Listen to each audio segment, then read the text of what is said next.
Can you hear me? This is Unleash. Are you listening? Can you hear me? This is Unleash. Are you listening? Can you hear me? This is Unleash. Are you listening? Can you hear me? With your host, Brandon Tierney. In 3, 2, 1. Hello, everybody. What's happening? BT Unleashed on a Friday. It is a No Rules Friday. And I say that, and we all know that there's really not many rules on the show anyway, but what's going on? Got a big show for you. Got a big weekend coming up, a little closer to the start of the baseball season, closer to March Madness. All right, so before we jump into, I guess we've got something new today that J-Rod mentioned yesterday on the show. And what is it? Unleashed comments of the week there, J-Rod? What are we doing I wanted to go through, give back to the fans, find the stuff that I thought it was the funniest, just because like while I'm reading through the comments, even some of the live chats, I'll just like screenshot them while I'm watching, just because I think they're hilarious. Some of them. Okay. So yeah, okay. I compiled 4 of the comments I thought were the funniest for this week. Just did a quick peruse through this morning, and then a little gander. Exactly. And then next right. week we'll have a more fleshed out list. We'll really have a keen eye on everything. I like it. So a little digital window shopping is what you're saying, right? You're doing a little perusing. Okay, so good. So J-Rod will pop that in a bit. Obviously, it's a Friday. As I said, No Rules Friday. And every Friday, I've got to get a sense of what Mr. J-Rod's weekend is going to entail as I live a little vicariously through him. Although I got to be honest with you.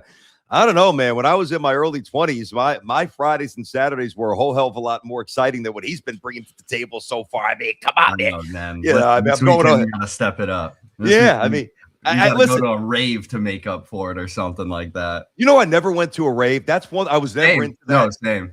Nah, man. That wasn't. I was more of a bar guy growing up. Like I wanted to be able to have conversations. Like I'm not saying I never went to a couple of places like where the music goes. Wacky lights and stuff, but not necessarily a rave per se. But listen, BT in his early 20s was a pretty interesting dude. So a little different approach than my guy J-Rod. All right, a couple of housekeeping notes here before we get into the show. Now, coming up on Monday, can't wait for this. The timing is going to be absolutely phenomenal. St. John's head coach Rick Pitino will join us here on Unleashed. That's right, Rick in the house, the architect. I mean, let's be honest, man, the savior. You talk about a restoration of a brand that was once platinum that just faded into obscurity and really oblivion. And Rick is just incredible. Listen, the thing about Rick, he just doesn't give a shit about what he's going to say at this point. He says things, whatever comes to his mind, he says, whether it's a press conference, whether it's me with the Red Storm Report. So Rick's going to join us Monday at 2. I'm going to have Don LaGreca on. I've got to confirm that up, but it looks like Donnie's going to join us at some point next week as well. Funny thing about Rick, you can get that down, Jay. Funny thing about Rick, it's hysterical. I'll take you behind the curtain for a sec, and then I want to let you know something else about some more content that's going to drop over the weekend. So it's either a Wednesday or a Thursday. It airs every Friday and Saturday on MSG. It's called the Red Storm Report. I've done it for, probably 15 or 16 years at this point with basically every single St. John's head coach, going back to Lavin, Norm, before that, of course, Mully, Mike Anderson, and the last couple of years with Rick. And it's on every Friday and Saturday, various times on MSG, right? And the funniest thing, and now Mullen said whatever he wanted as well. Most of the coaches were really guarded, like they wouldn't divulge a whole lot. And they really would never get into specific issues with the school. If I would bring something up about recruiting budgets, whatever, I don't really need to go too into the weeds on that. But the funny thing about Rick, and you have to be in my seat to actually see this. So we recorded the show on Wednesday of this week, right? And we're in the locker room. We've got a couple of stools, and they make it look really nice. And it's really good presentation. They do a great job. So it looks really clean and fresh on MSG. And you see me and Rick on camera. What you don't see is like multiple PR people, multiple people that I've worked with for a long time. Libby and Mike, they're absolutely fantastic. They're doing all the production, the filming, and all that stuff. And I swear, at least once a show, meaning once a week, Rick will just start saying stuff like, he'll say something about maybe the school, like, listen, the school didn't know how to do anything before I got here. Like, he just goes on these honest riffs about, where the school was. And it's amazing to listen to because he's incredibly candid. And, for my money, I think Rick's the greatest coach in the history of college basketball. I've said that. It's obviously debatable. You coach K's, you wouldn't, whatever. But Rick will be here on Monday on Unleashed. Can't wait, 2 p.m. The other thing, I'm going to drop this on Sunday, and then I want to jump into the show. So this is coming up on Sunday. My all-time Big East team. I've told you guys about this, and it was not easy to get this out there. J-Rod, get the graphic up there. I worked so hard on this graphic. Pop it up there. Let's go. Where's the Big East graphic? J-Rod, here he is. Maybe he felt the pressure. He's making different plans for tonight. He's like, BT's calling me out for my boring Friday nights. Maybe he's doing something different. A little slow on that, J-Rod. So that's going to be that. Not bad. And that'll drop on Sunday at 6. So I'm going to have my starting 5. I'm going to fill it out with the reserves. And I even told you yesterday or the day before that I have a list of 10 honorable mentions as well. So it is all encompassing from the time the Big East was born back in 79 up until modern day. I can't wait to drop it. And obviously it's going to coincide with the start of the Big East tournament, which is really my favorite week of the year. Now, I will say I do vacillate on this a little bit. Like when you can get it down, Jay. Thanks, buddy. That's going to drop on Sunday. When you ask me, and I've been asked this a lot, like, hey, well, what's your favorite sport to talk about? What's your favorite sport to cover? What's your favorite sport to bet? What's your favorite sport to watch? All that stuff. And really an extension of that, what is your favorite season of the year pertaining to the sporting calendar? And reflexively, I mean this, right? I always say right about now, a couple of days from now, obviously, because when you get to the Big East tournament, to me, that represents so much for me, the energy inside the building. And I loved it as a kid, never went as a kid, watched it like a lunatic. Obviously, I've been doing Big East tournaments now for basically 20 plus, 21, 22 years. So the energy in the building is just unlike anything else. And all the other fan bases coming in and all the bars are packed. And you could just, like when I park my car and I walk to the Garden about a block or so away, I mean, you look at any bar, there's Creighton fans, there's Villanova fans, there's obviously St. John's fans sucking down Bloody Marys. I mean, they are ready.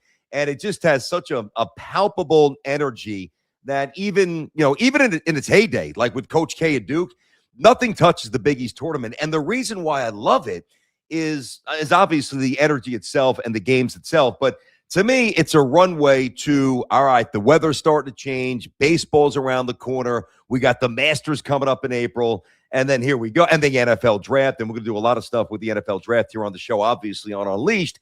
And that generally is my reflexive answer. So what's your favorite time of the year? It's pretty much now. I will say that like when we get to September and certainly October, now it's diminished by the fact that the Jets and the Giants are always dead by Halloween, but I'm obviously a massive NFL fan, all encompassing. So that's a close second. And then obviously the postseason, the World Series, but we are at a great time. It's awesome. We're going to hit 18,000 subs, possibly by today, certainly by the weekend. So all is good. Business is good. You guys have been great. Let's get to the show. Now, so I don't know if you guys caught this the other day. It was kind of a smaller story, and it was kind of thrown in there amongst some other stuff, whether it was the Diggs move or some NFL trades or quarterback talk or WBC, whatever it might be, right? And that is the very real reality of these knucklehead dopes, and that's all they are. I mean, I would go even lower than that, but like I've always said, I don't just drop F-bombs gratuitously on the show. I'm gonna save it for when it's really with merit, whether it's to punctuate a story that's funny or when I'm legitimately pissed. The NCAA has driven me nuts forever. They are a bunch of dolts. They are just dumb and bad at their job, and they've been bad at their job for a long time. Quick side story. So I guess it would have been, I think it was 2003, 2004 season, which was my first year doing St. John's games. J-Rod, you're going to love this as a Syracuse grad, as a big Big East fan, as a big fan of the NCAA. So anyway, St. John's is at Georgia Tech, and it was like a early non-conference matchup. And St. John's got drilled, of course. They were horrible. That was Jarvis got fired like 2 weeks after that, and I think St. John's was 6-24. That was my first year. So you better believe I appreciate this with Rick. Anyway, I'm having a conversation with a bunch of Georgia Tech people before the game. I forget their names. I that was the only conversation I had. And they were talking and they were presenting to me what they thought was going to be this seismic shift in college sports. And they're telling me how, again, this is 2003, it's a long time ago. And they're telling me how the conference realignment's going to change and everything's going to be about football money. And me, as a very naive, young broadcaster, I'm like, there's no way they're gonna mess with this perfect ingredient. We're good. You can't touch college basketball. There's no way that they're gonna sacrifice like the Big East basketball conference to satisfy certain teams' economic quests. Like Syracuse and some other teams for football, and obviously West Virginia left and some others as well. And I just wasn't hearing it. I didn't believe it. I didn't buy it. I didn't want to believe it, and I didn't want to buy it. So it was emotional, but also pragmatically, I'm sitting there saying, there's no way. There's no way they're going to do that. So that's when the seed for me was first planted that, all right, even though I didn't buy it in real time, shortly thereafter, more conversations, a couple of years deeper into it. And then here we are. I mean, you've got USC in the Big Ten. The Pac-12 has been dissolved. Listen, I do college sports for a living. If I had a gun to my head and I had to nail like 85%, maybe I could do 85%, but I promise you, I would not be able to identify even some of the big teams, like what conference they're in. Like, I don't care. And quite frankly, when everything was going on, I really didn't jump too much into it because I was so dissatisfied with the direction of college sports. Now, listen, the NIL is separate. The transfer portal is separate. I do think that the portal's a big problem. I would like to see some sort of, something implemented where, you could bounce around and you could transfer, but when you get X amount of NIL money, you've got to at least commit 2 years to a school unless that coach leaves, right? It's just too volatile. I don't even know all the rosters. Like, there was a point where I would show up at the Garden for a Big East game, St. John's against Notre Dame, St. John's against Syracuse, you name any team that used to be in the conference. I knew every player on the roster or of the opposing teams, at least their first 8 players and maybe a ninth. I'm not saying I knew all the walk-ons, but even me doing this as part of my profession, I don't know all these players. I've got to write them down. I've got to do research, and it's fine. It's part of the job. It's all good. I'm not complaining. But college sports has largely become unrecognizable. It really has. I mean, and I'm not here to shit all over it because nobody wants to really hear that. It's there if you want it. There's elements I still love. There's elements that I absolutely detest, right? And I think it's only going to get worse. But the one thing that they can't touch, that they can't change, which these idiots are about to change and touch, is the NCAA tournament. The NCAA March Madness, Dickie V, serendipity, baby, Selection Sunday, right?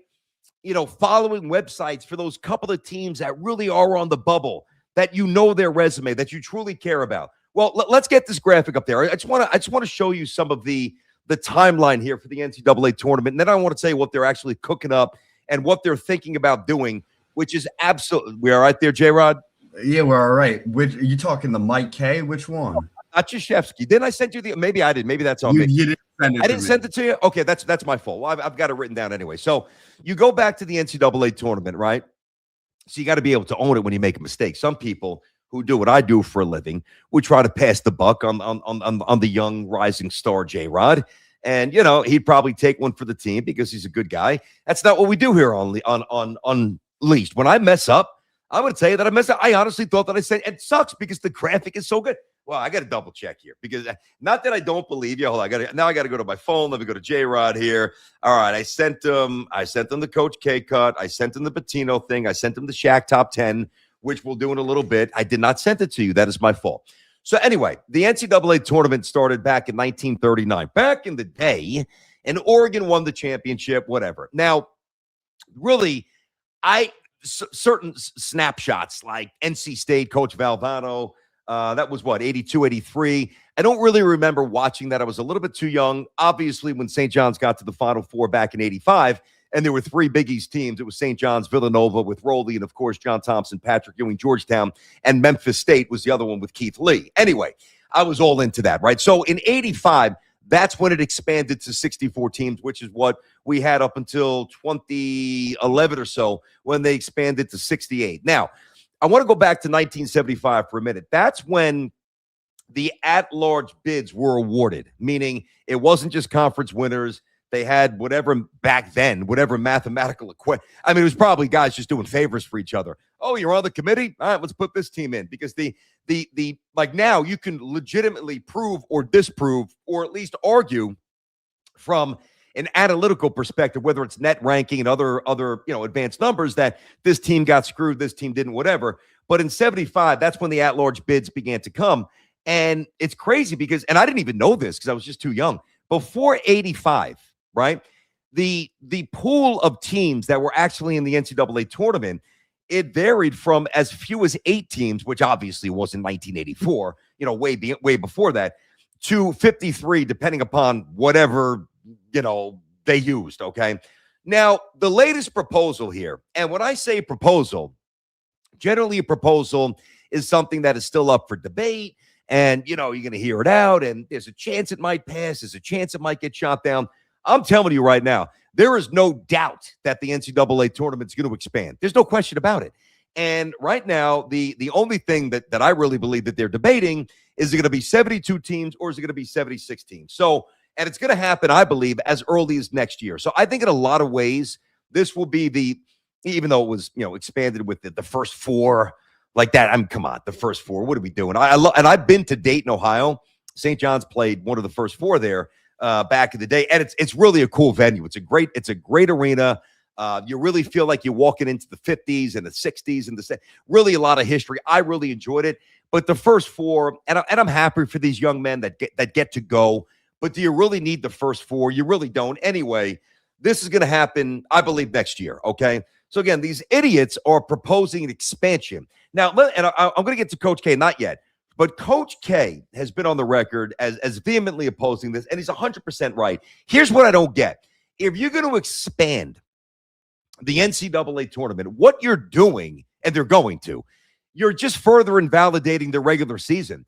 Does anybody care about the NCAA basketball regular season the way you once did? Nobody cares. And again, I'm connected to the Big East. I love St. John's. I've done it for a long time. If I see Duke or a Houston or even a UNC or a Florida or some of these other, I'll always watch, Tom Izzo if I pass through when a game is on. I love Izzy over at Michigan State. Some of these other, Arizona, a couple of powers out west. If Gonzaga is on, they're not quite what they were, but I've got a lot of respect for Mark Few. There's certain teams, I'm not saying I watch the whole game, but if I'm buzzing through channels because I love college basketball, I'll stick with the game for a little bit and I'll watch it. But here's the idiocy of this. This is why it's so stupid. So really what they're thinking about doing and why they're doing this, it's obviously a money grab. Clearly, more teams equals more games. That's the basic answer, which bothers me inherently because now greed continues to win out. But think about this. I went and I looked on Lenardi. All right, he's really good. It's not always right, but his percentage is pretty money, right? And Lenardi's first 4 out right now: Auburn, San Diego State, VCU, and Virginia Tech. Has anybody in the chat watching live, watching this later when it's out there and you just watch the replay on YouTube, has anybody, unless you're a graduate or a fan of Auburn, San Diego State, VCU, or Virginia Tech, or you went to a school that played them, has anybody seen a second of those games? The only one I saw was Auburn because they played St. John's this year. And then you get to and this is problematic because then you get to the next 4 out. Now, if we're in 2027 instead of 2026, well, Auburn, the Aztecs, VCU, Virginia Tech, they're in, but so too would be the next 4 out as per Lenardi, USC, Cal, West Virginia, and Cincinnati. Now, I went back and I looked at USC's resume. USC right now, and I know it's a good conference, and I know Michigan's tremendous, and it's very top-heavy, right? But right now, USC is 11th in the Big Ten standings. So next year, if this were next year, you're going to have a team that has had all of the end of October, all of November, December, January, February, and early into March to distinguish themselves as a team that deserves a bid and a place in the field of now 68. You're going to make a case for this team to get their ticket punched? Why? Who the hell wants to see USC play unless you went to USC? It's ridiculous. They're 7-12 in the conference, as I said. They're net ranking, and which matters. And I'm not going to bore you really. If you're into it, you're into it, and you know about it. But if not, just understand this. Like, the net ranking really does matter. It's basically a hybrid of a ton of different analytics and numbers, and then they put it in a blender. They come up with a number, And basically, if you're below a certain line of demarcation, you're deemed historically, not worthy of an NCAA bid. And they obviously use that for seeding purposes as well. Right now, USC is 68 in the net ranking. So if this were next year, instead of 2026, we would have a team that's basically touching 70, which stinks as a net ranking, and is in 11th place in a power conference and is 7-12 in that conference. And that team's going dancing? What in the world are you doing? You're stripping away at the one thing that no matter how messed up we get as a sporting world, it's almost the easiest thing not to mess up. Everybody's got their brackets. Everybody's going to get bet money on all these games. Everybody's going to watch Selection Sunday. Who gives a damn about this? And I remember doing this for a while when I was on 1050 back in the day. I did a lot of weekend shows, right? And it's like before Stephen A. when I first started there. So like 03, 04. And I would get on the air. I would do Saturday, Sunday, do some stuff during the week as well. And I get on Sunday of Selection Sunday. And I think I was on from like 10 to 1, something like that. And I would do all this ridiculous, diligent work on bubble teams and then, whatever. And then like when I come in on Monday, this team got shafted. This team got screwed. This team got screwed. After a while, I'm sitting there saying, what are you doing wasting anybody's time, let alone yours? Why in the world, outside of money, are we going to just lift up the velvet rope for one of the best traditions, if not the number one tradition in all of sport, pro and or college combined, and expand it and water it down and further homogenize it and weaken it just to make money? So I know the answer. It's just about money, because there's nothing else that can validate expansion. You're not getting better teams in. You're not getting better competition in. And really, so what you are doing, and again, put money aside because that's the main motivation. We all know that. But what you're really doing is, and this is really important, you are just further invalidating the regular season. So you're doing. And I know, because I know how I feel outside of St. John's and the Big East, the regular season simply doesn't mean that much anymore. So you're creating more of a wiggle room and more of a runway to recover from shitty starts. Hey, I mean, come on. This to me is emblematic of the trophy culture. All right, little Joey, you finished in 4th place. Here's a medal. Hey, Timmy, good job, man. All right, here's a ring. You finished in 7th place. Oh, Anthony, outstanding season. Here's a certificate for finishing 7th place in rec t-ball or rec baseball or rec basketball. What are we doing? What? This really bothers me. I'm not going to spend all show on this because I don't know how much it really matters to you, but I just think it's utterly unnecessary and really reflective and emblematic of what's wrong with these idiots that run the NCAA tournament. They are so stupid. And I don't really use that word very often, but they are selfish and they are stupid. They really are. What's going on there? What is that? How do you say that Twitter handle there, J-Rod? Help me out. J-Own? Yeah, that's like they own? Like J-in 5636. I don't know. J-Own, kind of like, Yeah. well, Jane, or we'll go something like that. 5636. What's up there, buddy? BT sending love from Texas. Massive shout out from Texas. My wife is from Dallas. You know that. A lot of love for Texas. Going to the WBC today. Very good. Let's go Team USA. That is a jersey. I haven't gotten a jersey in a while. Those Team USA WBC white jerseys are fresh, man. I might have to get my hands on one of those. I really might have to. Huge WFAN fan since the 90s. Turned your podcast into an empire. That's the goal. How do you say that one? Boy, we're getting hit with give him a little more love than that. He threw a super chat up there, buddy. We can't treat them the same way. NYC Istanbul Connect. All right, that's actually pretty easy. There you go. NYC and Istanbul Connect. Thank you very much. Yeah, I mean, we're all fans of WFAN going back to its inception in '87 for me. And that is the goal. That is the absolute goal. That is the stated mission of BT Unleashed, not to, just carve out a little tiny existence or, make a little dent in the space. The goal is to take over. That's the stated goal. The stated goal is to turn this, you want to use the word empire, that's fine. But I use the word monster. That is my every waking moment. And I've said this before, and I'm not looking for pity. and I'm not looking for points because this is what you do when you start a new business. You literally deal with every single aspect, the sales aspects, the graphics, all things I never had to do at WFAN or any other stations I was on in my entire 20-plus year career, across the country, local, national, drive time, you name it. I've done it. TV shows. Now, that was just show up, be prepared, do your job, and call it a day. But now what I've really found, the easiest part of this show, J-Rod, is ironically doing the show. Once I come up with the content, and again, for the most part, I'd say out of every 10 shows, 9, I know exactly how we're leading. I know what the secondary story is. I know where we're going. But all the other stuff, coordination with you throughout the day.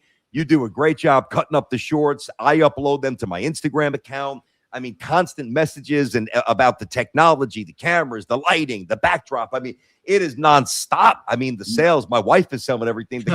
We have more talks about sales than we do about the kids, for the last couple of weeks here. It's insane, dude. But yeah, I mean, I guess that's the reality of starting one of these channels up, is you just realize the amount of possibility, because the possibilities are limitless, and therefore like your mind just runs to wherever it could go. Yes.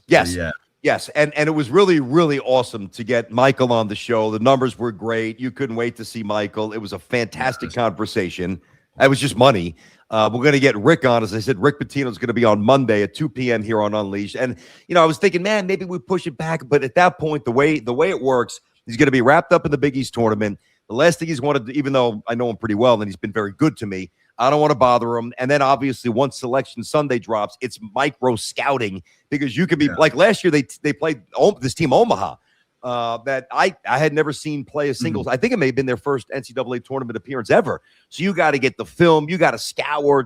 Who's the shooters? What do they do? What style? How do we counterbalance that? I mean, they're locked in their offices collectively as a staff and as a team, night and day. So I just want to give them I'll travel with them, and I'll be at as far as they go. I mean, if they go to the Final Four, I'll be there. So I'll be giving some great content on the road, traveling with St. John's. But Rick is Monday. I'm really trying to get Donnie on Tuesday. That's the goal there. But the funny thing is, as you talk about building out the channel, building out the show, the interviews, or I should say, the conversations will be a very big part of it. And I thought about this, J-Rod. So I've given J-Rod a lot of homework. He's got to watch the Requiem for a Big East 30 for 30. Yeah. I gave him a nice assignment last weekend, and he did come through. He watched the Warriors from 1979. Get a little, 1970s New York City grit on this young man's cinematic palette. Definitely need that. You loved it. You talked about it well. We got to get you to watch Carlito's Way with Pitino. I wrote that down one. Yesterday. Okay. You have seen The Bronx Tale, by the way, with De Niro, right? Oh no! Oh God! I'm sorry. No. Forgive me. I don't know if that's a rough one. That's a rough one. I mean, I don't know if that's recoverable, man. But I'm going to still tell you to watch Carlito's Way before Bronx Tale. I'm going to tell you to do we'll get to Bronx Tale at a different point. Anyway, the other assignment, in addition to getting me on Joe Rogan's show or Joe on this show. And listen, I've started plotting. I've got a scheme. I mean, I read one of the comments, and he does have it. It's, I think it's gonna be a conversation on the changing landscape of sports media. 100%. Like that's probably what it would end up being a discussion on. Obviously, he's a guy who was part of the changing of the formats in terms of audio and listening. So I feel like that would definitely coincide with your pivot to now a streaming sort of podcast thing, and also just talking about maybe the future of sports broadcasting, stuff like that. So that would be my thought on the angle you attack it from. I got a question for you. By the way, very creative angle. I like it. So not only are you in pursuit of that, but you have a direct, clear and concise lane. That's smart. I think that could work. So let me ask you this hypothetical. And as I discussed yesterday, I'm not a big fan of hypotheticals, because as I drove Sister Connie nuts, I need direct answers with religion. I need answers. I need confirmation with certain things. I mean, certain things you have to take a leap of faith, which I do. But that was part of yesterday's. The hypothetically speaking, let's say that I was on Joe's show Monday. Just say, and which I know I'm not going to be. And let's say by Monday we'll get to 18,000 subs today. Let's just say we had a big weekend. We get to 20,000 subs. I literally 20,000, 20,000 on the button. I go on Rogan's show on Monday. Late the next day, where do you think we are at subs wise? What do you think that jumps to with Joe? Just by being on a show. One day. I mean, or a week. I mean, whatever. No, my guess would be, all right, within a week, you'd probably be at 100. Yeah, What? I'd say you'd probably get like a kick of 100 to 200K, right? Are you shitting me? You think more or less? I was thinking less, but I mean, maybe you're right. I mean, his reach is. No, I think Wow. you would because depending on the amount of listeners, I think you'd get a kick. I'd say it'd be like 70 to 100K. Wow. Game. Well, make it happen, dude. That's a big raise for you. That's a huge jump. That would be an incredible jump. But that's the additional incentive. So I told you, I didn't tell you how much. I'll give you a little bonus, a little cash bonus there via the Venmo in addition to your weekly salary. But, if that happens, and we get that kind of a sub jump, I mean, you would get a bump in your weekly salary in addition. So there's a lot of incentives here. There is. Now, I'd say this about the guest here because I was thinking about this, and then I'm going to get to the Coach K quote, not yet, about his take on the expansion, these dopes running the NCAA. I've got to get. Now, the problem is there's not many of them left because so many have died off with drug use and steroids. We have to plot out our first WWE guest. And I mean an old school one. An old school one. Old school. Yes. I've interviewed Triple H, CM Punk. I've interviewed Cena, some of the newer ones, like for WrestleMania promos, and it was great. They were phenomenal. It was awesome. It exploded digitally. But I need an old school guy, and there's just not that many around. Like it's tough. I mean, so here's what I need from the Unleashed fam here, because I know everybody, well, not everybody, but so many of you, anytime there's an old reference there, like a WWE reference, you really light up with the comments, and you guys dig that. So. And you can even do it now. Start throwing out some names and somebody who's active. Like I know some guys do podcasts, and I'll name a few in a minute, that you think would be a great get, a great conversation, old school stuff. I was watching some kayfabe stuff last night. King Kong Bundy, who's no longer with us. I saw something on him. I finally had 20 minutes to myself, and I was watching that. I know Jake the Snake does something. The Snake, I think it's the Snake Pit Pod, whatever it is. Jake would be great because he's been through hell and back. Jake the Snake. I guess I would assume Stone Cold doesn't do one. He doesn't do a podcast, probably. But here's the thing, Jay. No, you're thinking the wrong era. Before. I want old school because I've had some of those guys on, and they're great. And like I'm not Hitman Hart. Yes, type deal. There we go. Yeah. That's what I'm talking about. Sure, Bret the Hitman Hart. Greg Valentine, I think, does some stuff, but I don't want to diss Greg. I don't think his podcast is that great. I mean, Piper, God, if Piper was still alive, that would be phenomenal. He's my all-time favorite, on the mic, which is other content we'll do. We'll do my top 10 wrestlers, my top 10 interviewers, like, mic guys in the WWE. Hogan's no longer with us. Piper, Snake does some stuff. I think Honky Tonk Man still does a lot of stuff. A lot of people hate Honky Tonk Man. He gets a lot of shade. Anyway, we got to start working on that. So shoot in some text there or chats, however you want to frame it. It's got to be old school though. When I say old school, we'll go pre-95. And again, not that we're not going to have anybody else post-95, but I love this. I don't know what it is.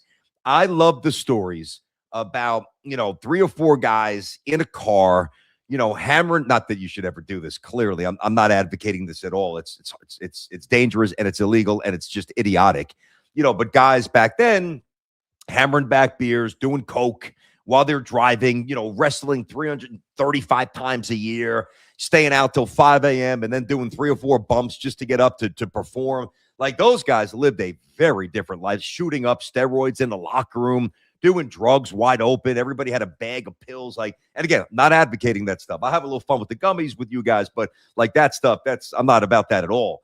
But just to hear those stories, it's crazy. It is absolutely bonkers what those, no wonder they're no longer with us on a serious note. All right. According to reports this morning, Frank Reich, I saw this, wants Carson Wentz more than anybody else. What a joke that would be. That's from Chris, Yeah, it's not Christmas. It's Christmas. I don't know. I appreciate that Christmas. Christmas 102, especially when you do a super chat. I want to at least get your name right. I did see that. Yeah, I mean, listen, I'm not going to really spin off, and I'll address it quickly because you hit the super chat, and it's a No Rules Friday, so we bump around here. It's all good. I mean, Carson Wentz, dude. God. Kyler Murray, we've hit a lot about Kyler Murray, a lot on Kyler Murray on the show. He's not a Frank Reich kind of guy. He's small. He's 5'10". Frank likes those bigger, more prototypical pocket passers. I think it's going to be if you got to pin me down, maybe somebody like Carson Wentz, a Carr, maybe trade for Jacoby Brissett, which I'd be okay for. I mentioned yesterday the Niners are asking for, a first-round pick for Mac Jones. First-round pick, dude. Get a grip. Let's not go nuts here. All right, you can get that off the board there. You can get that super chat off. So let's get this up on the board just to finish. All right, let me hit this. Then we'll get to the Rick stuff. What do we got here? Huge DX guy. Need a Heartbreak Kid and Triple H on go Army. Oh, I love. I've got great. Who is that? Michael Mara -V9G. I love West Point. Profound respect for West Point. It's funny. I was not I kind of stopped wrestling just as those guys were taking off. Then I jumped back into it. So well aware of their impact and, just the shenanigans with those guys. My God. I've got a funny little, that's why I like the text messages or the chat, because I read something and it spurs just a little thought. So you love, Go Army, which obviously is West Point, right? In the Hudson Valley, not far from where I went at Marist, up at Marist in the, about 90 minutes-ish, 90 miles north of New York City, right? So I went to West Point basketball camp going into my freshman year of high school, but I also played against West Point several times in baseball while I was at Marist. And the funny thing is, and I didn't even know this, and a few of my buddies went to West Point from Xavier. My buddy John, my buddy Joe, another guy, Rod, who I wasn't that good of friends with, but good dude, winner, great swimmer. Like, just, you go to West Point, you're an inherent winner, period. And my buddy John, I think Joe was wrapped up in class. John came to watch me play. First time I ever played against him. I played him 2 or 3 times, right? And I did not know about this tradition on campus. So I'm a freshman, and I'm I don't know, maybe I was batting 6th. So I think it was the second inning, and maybe even 7th, whatever. Either way, I'm in the batter's box, and at 6 o'clock on the button, you drop a dime, 6 o'clock, bang. Everything stops on campus, no matter what you're doing, whether you're walking somewhere, working out, obviously in class, eating in the mess hall. And even when I went to basketball camp, we had to eat like this. You've got to sit, I think it's 5 or 6 inches away from the table. It's a certain amount of inches. We had to do this as an 8th grader. I'm like, and first of all, West Point wouldn't want me with my grades, but God, how do you, I don't know. So much respect for doing that and having that kind of lifestyle in college. It's wild. Like, no parties, no girls, no, it's nuts. And we're eating like this at you have to lift up the fork or the spoon and then bring it to your mouth. So I'm in the batter's box, and all of a sudden I start hearing like the bugle and whatever's going on, and I guess I'm kicking dirt out of my spikes and whatever I'm doing, looking for a signed third base. And the catcher evidently is not allowed to speak. Nobody's allowed to speak. So I'm moving around, and like I feel the catcher staring at me, like shooting a laser beam through me. I don't know what's going on. And I'm just doing my pre-swing, whatever. I'm doing probably something like Mattingly. And finally, thank God, the umpire says, "Son, stand at attention." I'm like, what? And I look around, and everybody on the field, every West Point player, and then our team in the dugout caught on, and you had to stand at attention. I'm pretty sure it was 6 o'clock. This is a long time ago, but it was at the top of an hour, and I think it was 6. And I stood in the batter's box. I stepped out a little bit and then stood at attention put my hand on my heart. And I think I held my bat at my side with the other hand and did not move. And the catcher didn't say that. Just thank God the umpires. Not anything would have happened, but certainly didn't want to disrespect anything. So yeah, Army, love West Point. Anytime, the Black Knights of the Hudson Valley play a football game, I'm rooting for them. Anytime they play Army Navy, which is every year, I'm an Army guy. All right, let's get the Rick Pitino cut up there. Did I send you this one, J-Rod? Yes, I did send you this cut. Look at Rick. Okay, so that is obviously going to be, again, on Monday. All right. I know that we played that at the top of the hour, but I wanted you to see that again. And now let's just transfer to the Coach K cut, because this is in line what we open up the show with. All right, so here's what, listen, Coach K is legendary, and he's sensible. Quote, This is about these dopes in the NCAA getting ready to expand the field, which is, I guarantee it's going to happen. And I pretty much guarantee it's going to happen next year. Quote, there are less teams capable right now than ever before. And there are many have-nots, and it's not their fault. I don't think you mess with something that is gold. It's gold. The thing you should mess with is getting a leadership group and having them study and see what happens with that group. I wouldn't mess with gold right now, and the NCAA tournament is certainly that. Coach K, the great Mike Krzyzewski, who ironically was also played at Army under Bobby Knight, speaking of West Point. All right. Of course he gets it because he's Coach K. You're watering down something that does not need to be watered down. Like in a lot of ways, guys. Now, yes, the NCAA tournament is more attractive when you've got like the recognizable brands, the blue bloods, which is kind of a overused term, but it does matter. Like when you've got the Kansases and the Dukes and the UNCs and, even the Arizonas now, but certainly the Arizonas back in the day with Lute Olson, the Michigan States, all these years with Tom Izzo, UConn now with Hurley, UConn with of course, the great Coach Calhoun, St. John's with Carnesecca, St. John's now, Syracuse with Boeheim all those years. I'm just, picking a bunch of different schools and many others. Florida, of course. Like when you have that and they are, thought to be almost unbeatable. I'm not saying St. John's is unbeatable this year, but like back in the day when you had a team like Carolina that had 3 seniors, 2 juniors, 1 sophomore who's going top 10 in the draft, like that's must-watch stuff because the element of the upset, that's where the real intrigue comes in. So, and this is, I'm not going to say that this is the NCAA. This is not their fault. I want to be fair. The volatility and the constant jumping around school to school to school to school. Do you really know anybody on the roster? Is there any familiarity? Is there any real rivalry? Think about how is a rivalry born? If you really think about the essence of a rivalry, it's very simple to describe. A rivalry is born when you get in my way of me trying to accomplish what I'm trying to accomplish. And as a result of that, subsequently, we meet, we have a tough battle, you win, and then what do you know? The next year, we meet again, and now I might beat you, or maybe you beat me twice in a row, and now I've got a better team, and now I've got to beat you in terms of the fan bases and the coaching with the pressure. That's a rivalry, right? And that's why, so many of these coaches who are now younger, and that's a great thing. It's all good. But so many, and Izzo, and I've talked to Tom Izzo, I've probably interviewed Tom Izzo probably 15 times in my life. And he is so, I'm surprised he's still coaching. He is so disgusted with the NCAA, not so much the money. He believes that they should be paid, as do I. But all the other stuff, like the virtues have been stripped away from the NCAA tournament. And I don't know if you think about St. John's and UConn now, all right? St. John's was never a rival to UConn because UConn used to stomp them. I mean, UConn wouldn't even have to play hard, before Rick. And they beat them with their eyes shut. 87-69, 82-57. Like they just get destroyed. Rivalry. Oh, it sounds good. Oh, UConn at the Garden. But if you're not a viable threat or if you're not in their way, you just another, all right, whatever. I'm going to smack you and get onto the team that really matters, right? So what happened here, Hurley's nuts in a good way. Pitino's legendary and nuts in his own way, right? And, UConn back-to-back championships. Couple of years ago, Rick's first season, they lost to UConn on Friday night. I did the game with Mink, and St. John's scored 90-plus points. It was the most points UConn gave up. UConn was better, and they went on to win the championship. St. John's, if they would have won that, they would have made the tournament. They just missed out. And I think the seeds, the foundation for a rivalry was born. Because then last year, what happened was St. John's went up the stores and Kadari with that twisting shot and, R.J. Lewis with the jumper from the baseline. St. John's won. And then, here we go. And then they beat him again at the Garden. Then this year, St. John's beat him at the Garden.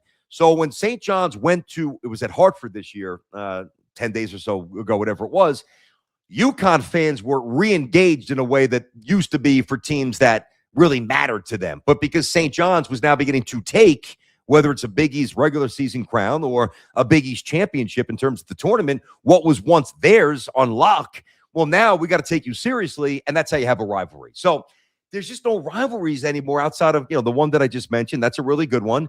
All right, Michigan State, Michigan. All right, you got the energy within the state. Yeah, I get it. Florida State, you play each other. Fair enough. In the non-conference, some other ones, Miami, Florida. All right, great. Miami, Florida State.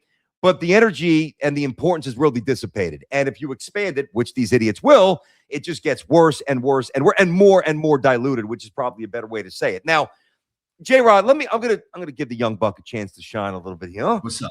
If I said to you, and I don't even have my list yet, I'm going to do this on the fly. We'll do a little audible, all right? Before we get to my guy Shaq, who I love, his all-time top 10 list is the dumbest one that I've ever seen. Oh, yeah, I was going horrendous. through it. It is ridiculous. I've got multiple issues with it. Okay, and I'll give you a chance to expand on that as well. We'll do that in a little bit. But if I said to you, what are the 3 or 5, let's go with 3. 5 might be too many. What are the 3 greatest sporting traditions, in your opinion, in our country? So forget about the World Cup, stuff like that. Go ahead. March Madness. Yep. Super Bowl. 2 for 2. Oh, March Madness, Super Bowl. Okay. I mean, you could go like, I want to say NBA Finals or World Series, but I just don't believe it's that. It's not much the of a NBA Finals. spectacle. It's It's not not. a spectacle. It's not the NBA Finals. What would you say, like PGA Tour? Well, you're getting hot, man. All right, Or so like 2 for 2. not US Open either, because it's less of an American. It's I mean, about it is 10 obviously American, but like tennis or Yeah. tennis? Okay. Yeah. Yeah, I'm not a big tennis fan. I I'm love gonna it. go PGA Tour. I enjoy I'll go it. PGA Tour.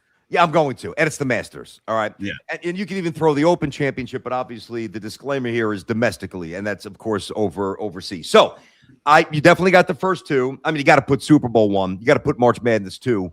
And then to me, it would be the Masters, which is an untouched tradition. Now, see, the problem with, and put the Masters off to the side for a moment, because even without Tiger and Phil, even though they still play a little bit, they're not as relevant as they were, and Tiger's jacked up and Phil's not the same, but it's still the Masters, and it's still the same course. And the great thing about the Masters for me, so I'm not going to put just a quick thing on the Masters, why I love it so much is that you sit there and you watch year after year after year, and you know exactly, if you're a golfer or even just a little bit of a golfer and a golf fan, you know where trouble is.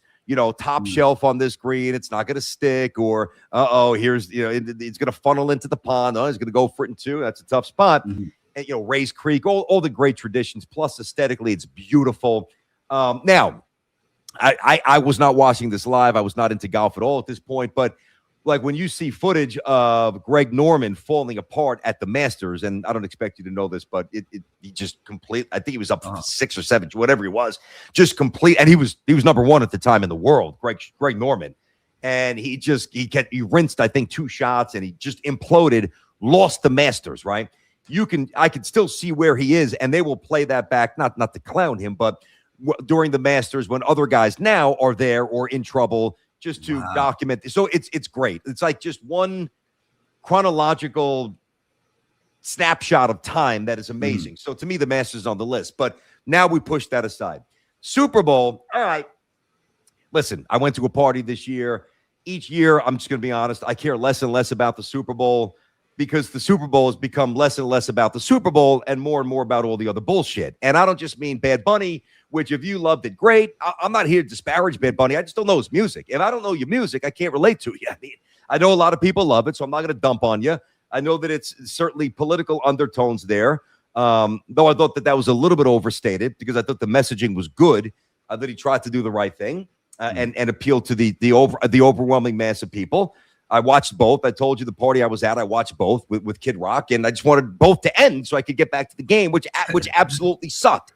Anyway, it's about the commercials, and I had some fun on the show before the Super Bowl. Like, it's almost frustrating in the sense that now I was at a smaller party this year with some of our best friends in town, which was great. But I've been at parties, and I got to get on the air the next day, and you got people yapping, people don't know what's going on, people don't know when to shut up, and it's a tough way for me, selfishly, doing this for a living, to consume the biggest game of the year. It just is. But I still watch every second. I still get into it. Obviously, it's a Super Bowl, but the Super Bowl is not what it once was. And now we're at a point where they are now beginning more and more to make March Madness not what it was. So just to bring this whole thing full circle, why are we always, not we, because we're not doing it, but why are these dopes outside of money just so hell-bent and motivated to alter traditions? Why? I mean, it's just why? I think at the bottom line, it's a hypothetical. It's someone in their ear. It's focus groups. It's whoever who are going, this is going to make you more like, this is going to make you. I mean, for the NCAA tournament, I'm sure that's not the case, but like it's people going, yeah, we'll get more fans and seats. We'll get more money. We'll get more viewers on TV just because there are more teams, even if the matchups are somehow worse, you know, which could lead to less viewers on that end. I don't know. Me neither. I think, you know what it is? I think in a lot of ways they've got to justify their position. And if you remain stagnant, and stagnant obviously has a negative connotation. If you're stagnant, you're not growing, which I don't espouse for anything. But I don't look at keeping a great tradition and not changing it as remaining stagnant. I believe there's a couple of things. And if you do that with like the Super Bowl and March Madness and the Masters and maybe one or two others, you're not stagnant. You're just remaining married to something that's freaking awesome. Yeah. Come on, dude. Plain English here. All right, let me get my guy, Jimmy C, 3232. Jim, that's very generous. Jeez, Jim, thank you, man. Appreciate you and the show, BT. I'm the same age as you from Harrisburg, PA. I think there used to be a lot of old WWE house shows in Harrisburg. I know they did it in Allentown a lot. I know they did it in Poughkeepsie, which is where Marist is. I'm pretty sure Harrisburg was really in that rotation in the Northeast before they really started to expand. Anyway, many similar likes as you, sports, movies, etc. I'm a Philly sports fan, but I am and was a big Mattingly fan. Keep doing what you're doing. Thank you very much, Jimmy. There's no doubt I'm gonna keep doing what I'm doing, and the support's gonna be there. We're gonna grow.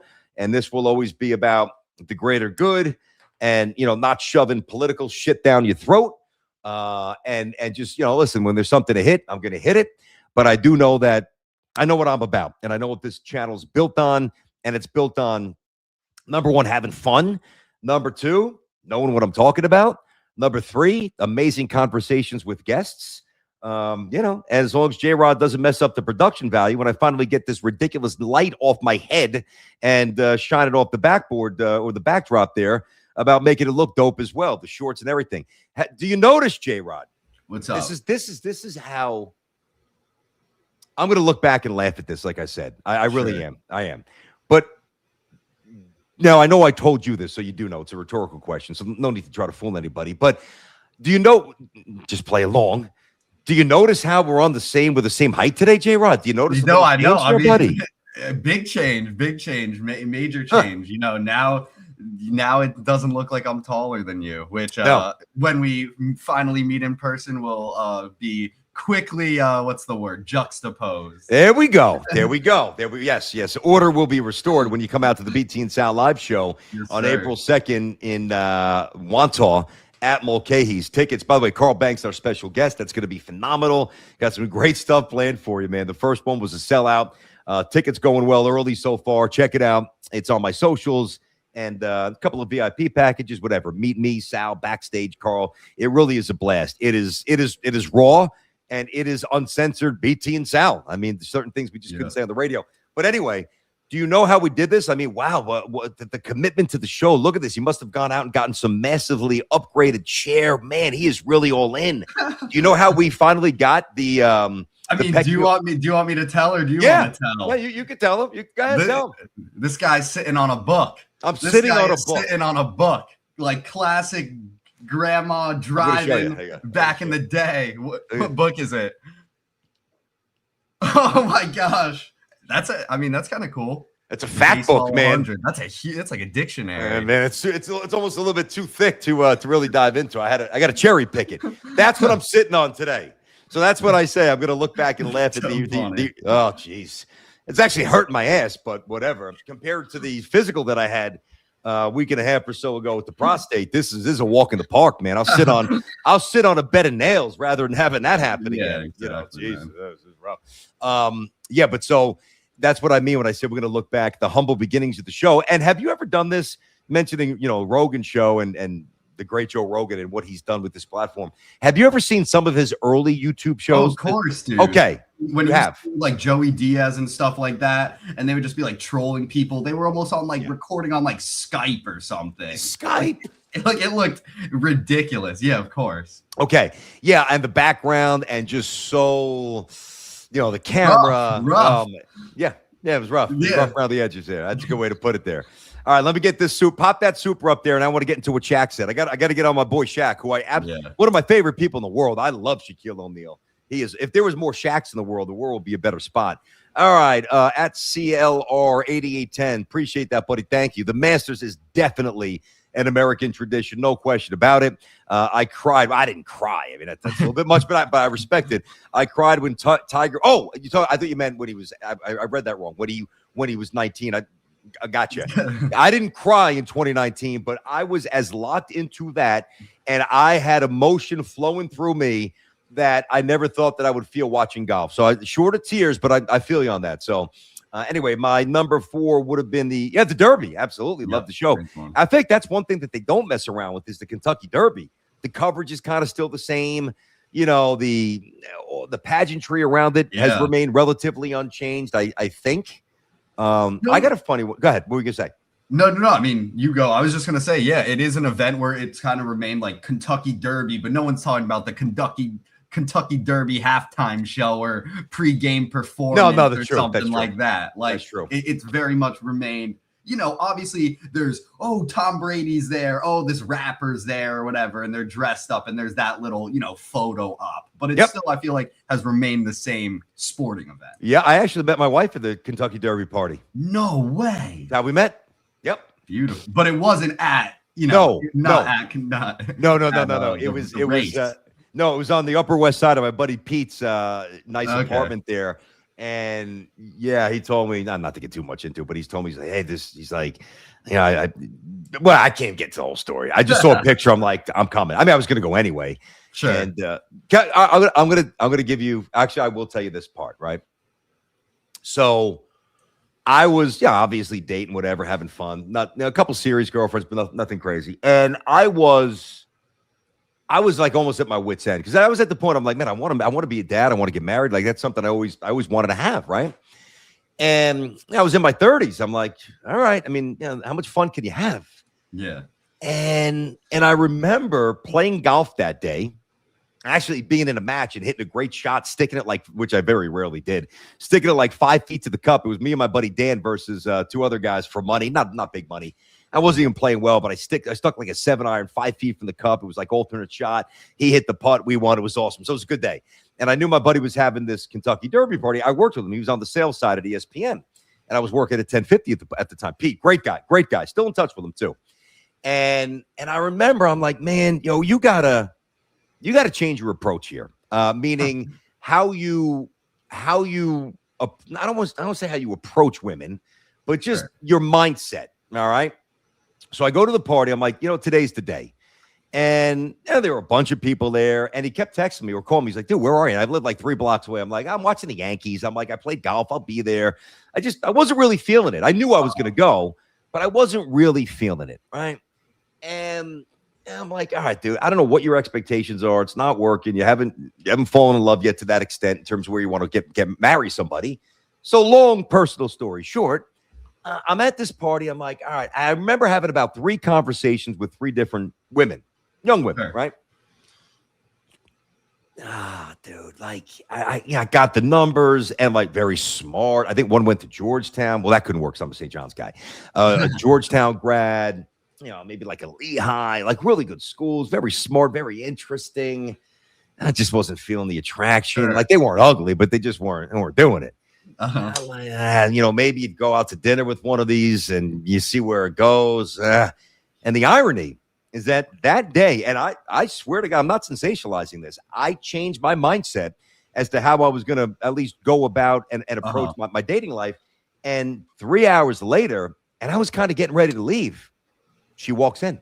She walked into that party, and I actually think I was sitting next to Michael Kay. Kay was at the party. Oh my gosh. Yeah. That is incredible, man. Yeah. BT's got a lot of good stories, man. I wish I could tell you some of them. So like you're talking about like this mindset change. So like what was that mindset change? The mindset was I'm just gonna be blunt. Stop looking at beauty first. Like obviously I'm not trying to disrespect anybody, but like I'm not gonna go up to a 4 out of a 10 and try to get a number. But I'm looking for 10s. I'm looking for 9s, 9.5. Let's go. This is high ceiling, and the floor is high too. Exactly. So really, it was just it was a more mature venture into maybe it's go beneath the surface a little bit. Sure, like if she's a 7 or a 7.5, maybe, but she's incredibly interesting and she's funny and all these other things, which do matter, by the way, they really do. But at that point, let's face it. When somebody walks into a bar or at a party, the first thing you recognize is how they look. And anybody who says that that's not true, you're full of shit. It's the first thing you notice. And that's the first thing that I know. I still to this day, that's what you notice. So I went in there with a different mindset. And this is why I believe in fate and all those other things. I can't prove this, but I believe if I would have gone in there with the same, and I was always polite and a gentleman. It's not like I was ever rude or to women, even if whatever. At all, ever. It's not how I was raised. But I think if I would have gone there with the same mindset, like, all right, where's the hottie at? Like, where's she at? Yeah. And I didn't have those 3 discussions, which, one was interesting. Well, I mean, they were all a little bit interesting because I learned a few things, but wasn't moving the needle. You know what I'm saying? Like, who knows? Maybe she doesn't walk into the party that night. Yeah. I really believe that. That's the butterfly effect right there. Oh, man. I think it takes everything. I think it takes everything for everything to happen. Yeah. I would agree with that. And that's why I remember you and I were talking about this a few weeks ago on a No Rules Friday here on the show. And like the dating scene to me now, it's got to be toxic because I remember, like my college girlfriend, we never once discussed politics ever. And then even the couple before my wife, no, like I think I knew which way they leaned, but I wasn't even into it. Now, if you are dating, it's got to be the first thing that comes up over dinner. It must be. And it's got to be. But it's almost like now there's like, I think with a lot of young people, I mean, and potentially even myself included, I'm not going to like keep myself out of this category. No, keep it real. But like, I think there's almost just like this unspoken agreement that you almost all believe the same crap. Like, really? Or like that or at least with a lot. In New York City, like I think it's a big thing with the people that I see that I'm interacting with, where you just see someone, you go, okay, we probably think the same thing. We're both young people. We're both in New York City. Let's not even touch it. Let's not even touch this thing that could get incendiary. Okay. Could, So yeah, I don't know. I think for some people, and it's a person by person thing. I think for some people in my generation, that's their life right there. You know what I'm saying? Yeah. Like, their whole life is trying to make them posture themselves up to the highest and be like, I'm the best, I'm the most moral, I'm the most politically correct. Yeah, and by the way, just quick, those are the people who are usually full of the most shit. Oh, easily. Yeah. I mean, if you're somebody who is trying to convince someone 100% of your opinion, your opinion's probably not that correct. You know what I mean? I do. Well said. Yeah. But the funny thing is, like, just to tie it into the dating thing, you'll go on like Hinge and stuff like that. And granted, it's a dating app. I'd say it's like a little more adult than Tinder. I don't know if you've heard of Tinder. Of course I've heard of Tinder. I never experienced Tinder. I missed that one. That could have been fun, but no, I was never once on Tinder. Never. Go ahead. Hinge. But yeah, like you'll see, and I hate to say it. Go ahead, but, just say it. It's usually, more girls who are more left leaning. I got you. You can say it, dude. It's not a curse. No. I mean, it's just that's the thing. As a young guy, you're like, oh man, am I gonna say something? Am I gonna? Yeah. But, now, do you jump on J-Date? Is J-Date still a thing in the Jewish community or no? No, seriously? Not really. I know a bunch of my buddies do it. There are a couple of my friends who are Jewish who are divorced. It's a very viable outlet for them. I could see for older people, but my generation is pretty strict. Like now, Hinge is like. Hinge and Tinder. Tinder was more college kind of deal. Well, Tinder was a meat market. Tinder was hook up and that's it. But Hinge is more like, you're starting a little dialogue. Then there's like, oh man, you'll love this one, Bumble, where the girl has to message you first. Oh yeah, the first move there. I will say Bumble usually is a pretty dry one, but yeah, I'm usually on Hinge. I'm usually on Hinge now, and Hinge. It sounds like more like unhinged.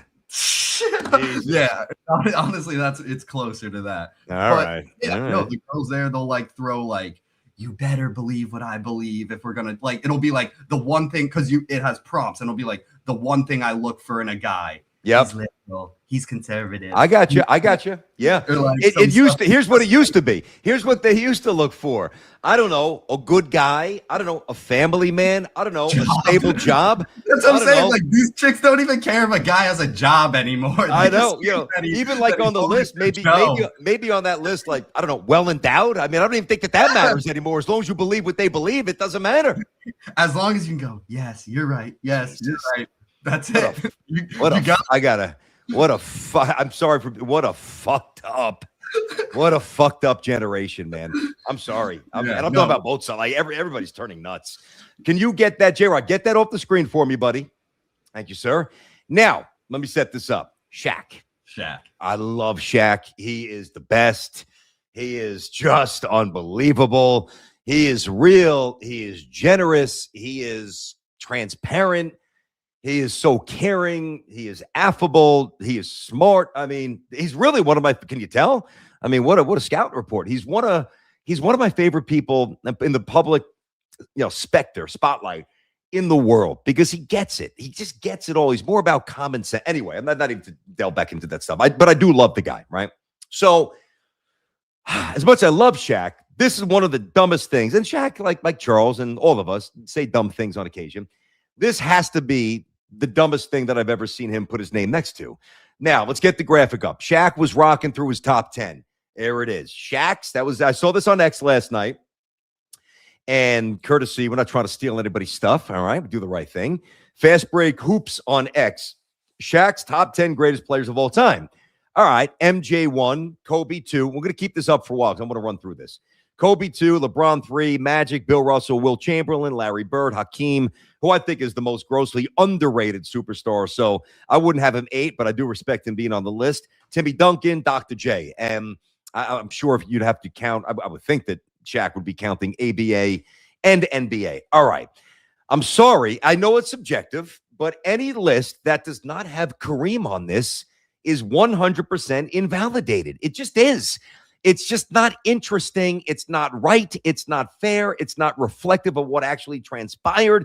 Now, Kareem, 6-time champion, 6-time MVP, 2 times finals MVP, 15-time All-NBA, 19-time All-Star, 11-time All-Defensive Team, all right? Rookie of the Year, 2 scoring titles, and has made, take away foul shots and threes, has made the most field goals in the history of the game and the most indefensible shot in the history of basketball. It's Kareem Abdul-Jabbar. Now, this is obviously a little petty on Shaq's part, which I have an issue with, all right? I don't think that Shaq, didn't really feel the love or the welcome mat from Kareem when he went to L.A. because Kareem's not that guy. Like, when was the last time you saw or heard Kareem talk about, somebody's crossover move or like Kareem is all about like world matters and deeply relevant, topical societal things. Quick aside, I remember, I don't know if I said this on here years ago. Well, the year, it was early 2000s because Chris Paul was at Wake Forest. And I remember interviewing Chris on my show, and he was wearing a Yankee hat. And he wound up coming out, and I was trying to get him, hey, you coming out? And he wouldn't tell me. But anyway, it was that one. So whatever year Chris Paul was drafted, I forget. He was, this was the year. So, and I had Kareem on. And a lot of people, because I was younger, and a lot of people that I knew in the business, like, be careful. Kareem's tricky. He's a tough interview. He doesn't really care. Basketball's not that important to him. And I'm sitting here saying, what? It's Kareem Abdul-Jabbar. We talk basketball. And I heeded that advice, and I actually talked a lot, not politics, but a lot of more, less inflamed societal matters at the top to get him engaged. And then we moved to the basketball stuff, and it was a home run.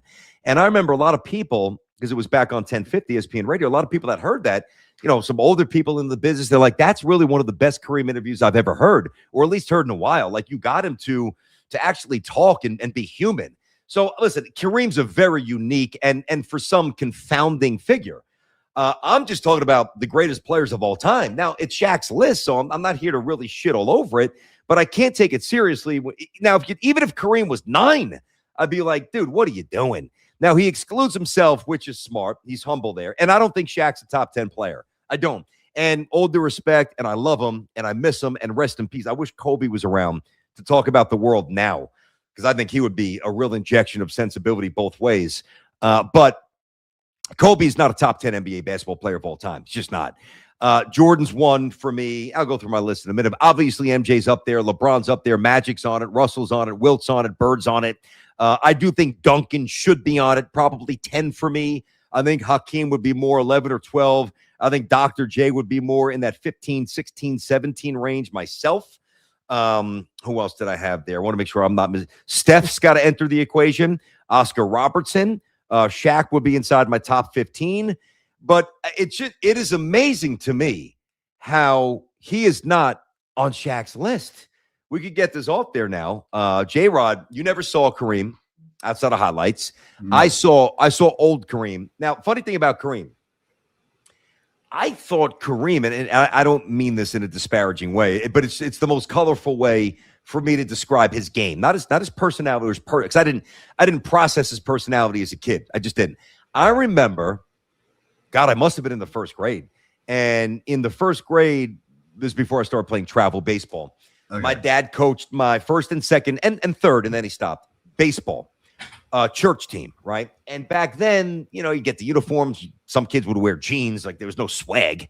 Somebody like Brennan and Carr, which is great, would sponsor a team, or some local pharmacist, whatever, a restaurant maybe.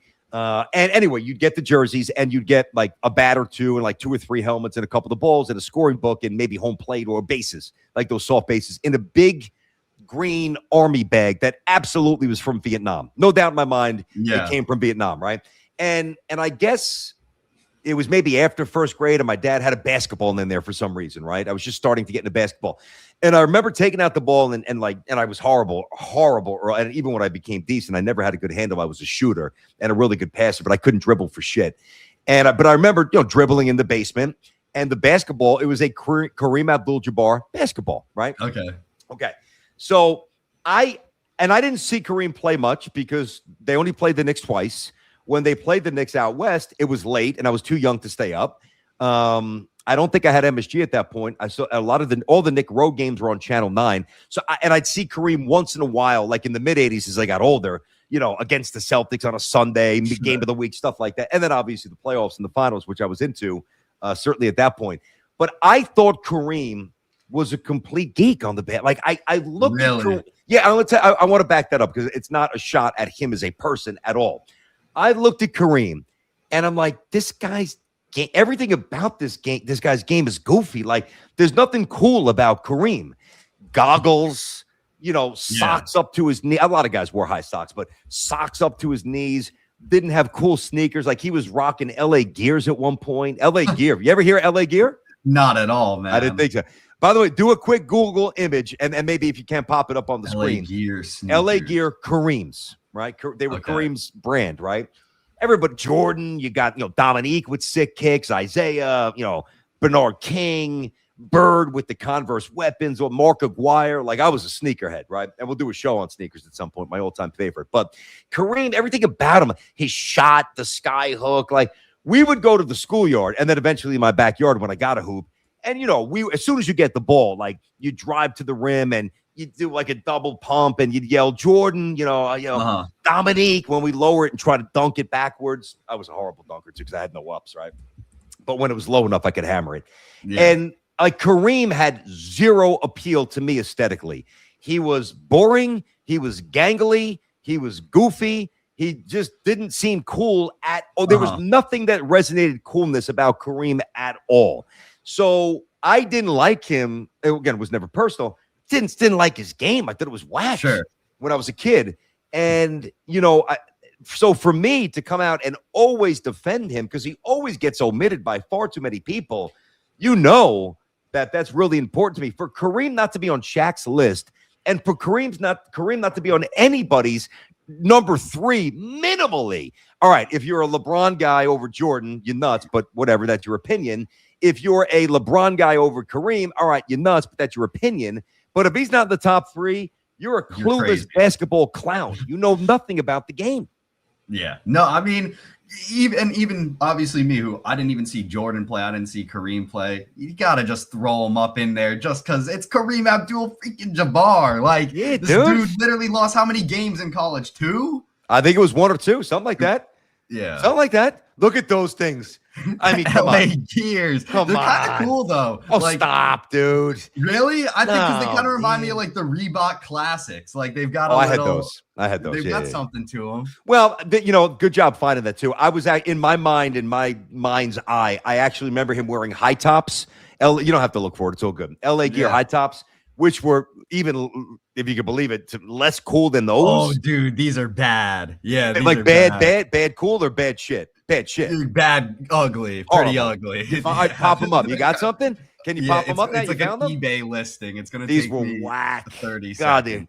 His uniform. I mean, everybody wore nut huggers back then except Jordan, but his shorts were so tight. Even the way his wristband, like he wore, like he taped his wrist, and that's not because it wasn't my generation, and I found none of those guys cool. Like even the ABA footage of George Gervin and Dr. J, even Rick Barry going to the rim.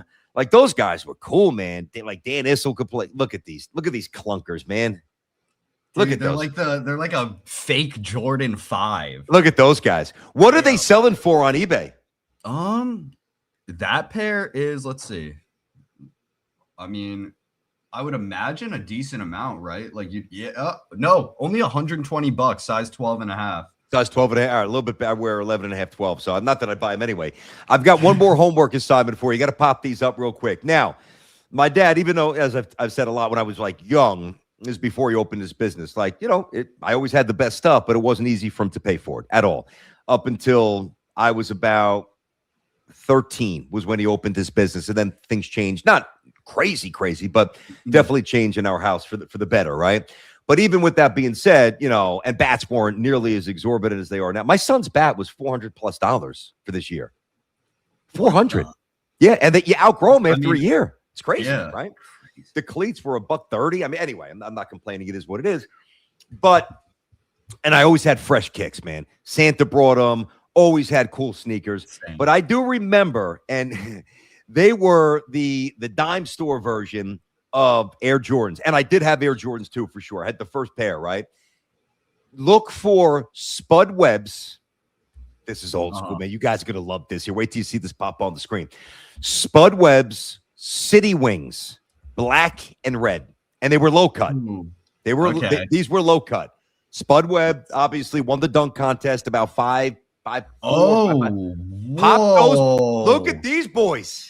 Hold on. Give me a quick second. They had the pony. Yeah, I got you. They had like the pony V, and they came in all sorts of colors. And if the Jordans were. What are your thoughts on these? Like, do you think I these liked them? Cool? Okay, yeah, same. I liked them. We're in agreement here. I liked them. The problem was if you had them, you'd get clowned because, you can't afford Jordans. Oh, look at those knockoff Jordans. What, your dad can't afford Jordans? And I had the Jordans, but you didn't want to wear those in games. Like I'll tell you what, if they were on eBay, I wouldn't get used ones. But if I could actually find them somewhere and they had like an 11 and a half or 12, I would get them. I would wear those with jeans. Hell yeah. I would wear those with like I'm an ankle sock guy. I can't wear socks. I don't like that look at all. Ooh, dude, that's our big disagreement right there. I know. My screw sock guy. I know. My son too. He plays basketball. He's got like the black ones that come up to like maybe mid calf, not even below that, but like more about the ones I'm talking about. Yeah, of course. I'm like, you don't know what style is. You gotta go no sock look, man. But anyway, a lot of the kids wear them like he does. I would wear those with the ankle socks and jeans or shorts or something like baggy shorts in the summer. Those are actually pretty dope. But the difference in price point, like Jordans were about $100, and those were probably $39.99, maybe even a little bit cheaper. Maybe a little bit cheaper. Yeah. Did you ever get do you remember the Marberries? Over China? The Starberries. Starberries. That's yeah. Starberries. Well, I mean, yeah. I mean, never. I don't think I've ever seen them even in person with my own eyes. Probably. maybe a Foot Locker. I don't think they carry them. No, But I think they sold. No, I think it was Kmart or one of those stores. I think it was. You're right. Right. And they would have the big white clunky because it would be like the Starberries and the Shaqs would kind of be in a similar department. That's when Shaq was down the rim. Reebok. Yep. Reebok. Because I think he did Reebok, and then I think he also did his own shoe brand called just Shaq's, where instead of the Reebok logo, it was just like him hanging on the rim. Hanging on the rim. Those were dope. I'm going to have one more, then I want to get back to this all-time list here. Look these up. Now, you got to understand, back in the day, it was a challenge to find different colored scheme sneakers. I'm talking about in the mid-'80s, late 80s, even in the early 90s. Like, it just wasn't easy, right? So my CYO team was, for about 5 or 6 years, gold and green. Not easy to find, right? Yeah, no. Now, not easy. Now, one year I wore the black and white. Do you remember the Converse Weapons? Those of course. fresh. Yeah. Okay. I like those a lot. Converse Weapons were money. I loved them, right? So I would wear the black and white Bird ones with the green and gold uniform. That was a good look because it was kind of like Bird Celtics. Yeah, definitely. Okay. But then there was oh God, Xavier McDaniel when he was with the Seattle Supersonics, those old school unis, right? And green and gold color scheme. This is before Gary Payton and Detlef Schrempf and those guys, and obviously Sean Kemp. And it was either Etonic. Have you ever heard of Etonic? You've heard of running shoes, probably Etonics, right? Let me see. Maybe that's all good if you have no. Or Brooks. Type in Xavier 100%. McDaniel. Or the gold and green Xavier McDaniel sneakers from 80 whatever. And I finally there's a crazy pair right here. The Etonic Hakeem ones. I remember those. These are hideous. But I remember those. Let me pull up the Xavier McDaniel. Yeah. And it was really hard to get those. And the way that I think that I got those, there used to be a catalog that would come to our home, and that's where I started getting like my college. Should I pull the black or green ones up? Which one? You talking about Xavier? The Xavier McDaniel. Yeah. Go to the greenies. Okay. These are cool. Yeah. When I found these, and the way I was able to find, because they didn't have them, like Dick's wasn't around, and there was the store Herman's and Kings Plaza on Flatbush Avenue where I'd get all my stuff from, like an all-purpose sporting goods store, and maybe in like the late 80s. I think it might be around maybe. You ever hear of East Bay? It's like of course. You've heard of East Bay. It still exists as like a sneaker retailer, I believe. Nice. Well, good for them. That's where I would start getting like some funky cleats in college, like different color schemes. But because that's when things were starting to explode a little bit. But I remember when I finally found the ones that you're efforting to find. It shouldn't take that long, buddy. The Xavier McDaniels. I'm just messing. Look at those guys. Look at that. Right? No, they're not. But that's so. Keep it up. Those are spot builts. Wow, look at those spot builts. My buddy had Brooks and spot builts, and those were absolutely wild. You don't have to go nuts finding it, buddy. It's all good. This is just a little foreshadow of additional BT Unleashed content.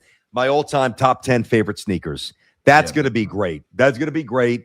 And I remember when I finally got the green and gold ones, they were so hard to find. I got them on East Bay. And when they finally came to the house, because it would take like weeks and weeks and weeks, man, it was like, it wasn't Christmas, but it felt like Christmas. Yeah. All right, let me ask you this, and then I'll give you mine. Based on Shaq's list, which is ridiculous to not have Kareem on there, who are your top 5 players of all time? Somebody your age. I want to hear how you process now in history. Go ahead. So I'm throwing historical figures in there as well, right? You can do whatever you think encompasses, mostly that will best represent your top 5. I like the history. I'm a history guy. So I'll throw history. I'll throw people I haven't seen then. Okay. All right. So I'll go Jordan 1. Yep. I'll go LeBron 2. Okay. I'll go Kareem 3. Okay. I'll go Magic 4. Okay. And I'll go. Oh man, that's a good list so far. I mean, I was gonna go. It's for me. It's kind of a rotating wheel. Bird. Yep. Russell. Bird. Yeah. No. Okay. He'll be in my top 10. I just think. Totally different era. Like no when we question. talk about comparing eras, that Bill Russell era is completely. I know. Yeah, but think about. Hold on, but Jay, I hear you. But think about like when we talk about all-time baseball players, you get Babe Ruth and Willie Mays and Hank Aaron and those old-timers. So, I mean, that's just my mindset. I always try to reflect everything that happened, but it's subjective. So, what about Wilt? Throw Wilt out there? Not at my fifth spot. I just think with the one championship, I think you got to throw some more modern guys above him in that list. Kobe? Yeah, not for me, but he's in my top. He's like, he would maybe crack my top 10. I just think he's got, one MVP. How many finals? Yeah, but he should have had to say Steve Nash should not have won that. That was a joke. Fair. But he's got one, true. So I just think it's different. What about Duncan? What about Tim Duncan? He was going to be my 5 guy. He was going to be my number 5 guy. Think the 5 championships potential, it could have been a 6 ring if not for the Ray Allen. Yep. I'm going to go Tim Duncan as my 5 guy and just go Jordan, LeBron, Kareem, Magic, Duncan. I think that's a really good list for somebody your age, and I'm not pushing back. I have a question that I want your answer on. Sure. Because you never saw MJ, which is amazing to me. I think the kid never saw Michael Jordan. My God, nice being young. Although you did miss out. You never saw MJ. Was there any consideration? Because many people your age put LeBron 1. I mean, I think it's blasphemous to do that. Somebody my age. I don't need you to blow up on me. No. I won't, man. It's your list, dude. No, I'm going. Honestly, I take Jordan over LeBron. Simply for almost like the breath that Jordan has left with the game. After LeBron retires, obviously he'll be spoken of as one of the greats, as top 3, but it won't have that same weight, that same, 500-pound ton weight that Jordan's name carries. I agree with you. With the game of basketball. I agree. And with LeBron, I think in terms of as good, I think he's as good of a basketball player as anybody in terms of his skill, but in terms of greatness, in terms of what that name represents for basketball, I just think you got to put Jordan first there. Well, what about this? Fair enough. Okay, so if that's part of the evaluation, like your impact downstream on the game, what about Steph Curry? Oh, he changed the whole game. He would crack top 10 for me, certainly there. And I think, some people wouldn't put Curry in there. I think they'd still keep people like Hakeem over him and stuff like that. But I think Russells and the Wills, exactly, and the Oscar Robertsons for something. Yeah, that's true. That's true. I'd give Curry his flowers over Oscar Robertson. I think at this. Me too. I just think obviously he literally changed the entire game of basketball, and he has the accolades to prove it. And he didn't have to jump around from team to team to do it. Think about this too. And when he was drafted, the Warriors stunk. So think about. Whether it's Jordan and that legacy and the element of still forever. I mean, in 100 years, we're going to be where I won't be, but wearing Jordan stuff, right? Yeah. The piercing of multiple generations here. Well, when I was young, I just told you about the story, never going to the schoolyard saying Kareem, trying to fire a hook. It was always like, MJ or Dominique or whatever it was, right? Bernard King for me, Chris Mullin shooting. But the appeal and the cross-section of the clothing, like Iverson with the baggy shorts, Jordan as well, too. A little counterculture, which ushered in a whole new era. You got to, not that AI is on my top 10 list, but top 20, top 25 for me, definitely. But so to me, if that's part of the barometer, you can make the case. I think you really can. Maybe outside of a Wilt, who was a big, and because he was just so powerful and demonstrative, and Jordan for the reasons I left. The largest impact and the most profound impact on the game, maybe not apparel, the game is Steph. Because now every kid that walks in the gym, the first thing they do is they fire up Curry. Yes, Steph. Curry. And and my childhood was a lot of Kobe, but then as soon as what year? 2014, 2015, 2016, 100% change, Curry. Yes. Every time, Yeah, man. J-Rod, think about this, dude. So now we're fully desensitized to it. And, listen, I love the Knicks. I watch the NBA. I know the NBA well. I don't enjoy the NBA the way that I used to for a lot of reasons. I'm not going to shove down everybody's throat now because, it's, some people still love it. I just don't love it the way that I did. I don't think it's the same product. I mean, defense, all the threes, that's the short version. Tanking, whatever, rest nights, maintenance days. But when Steph Curry first started bombing 25, 26, 27 footers, you're like, what in the world, dude? Now you look at any box score on any given night, and there's probably, on the conservative side, 50 threes combined by both teams. Yeah. And some are 5-6 feet behind the rim or behind the line. No, it's insane. Change the game.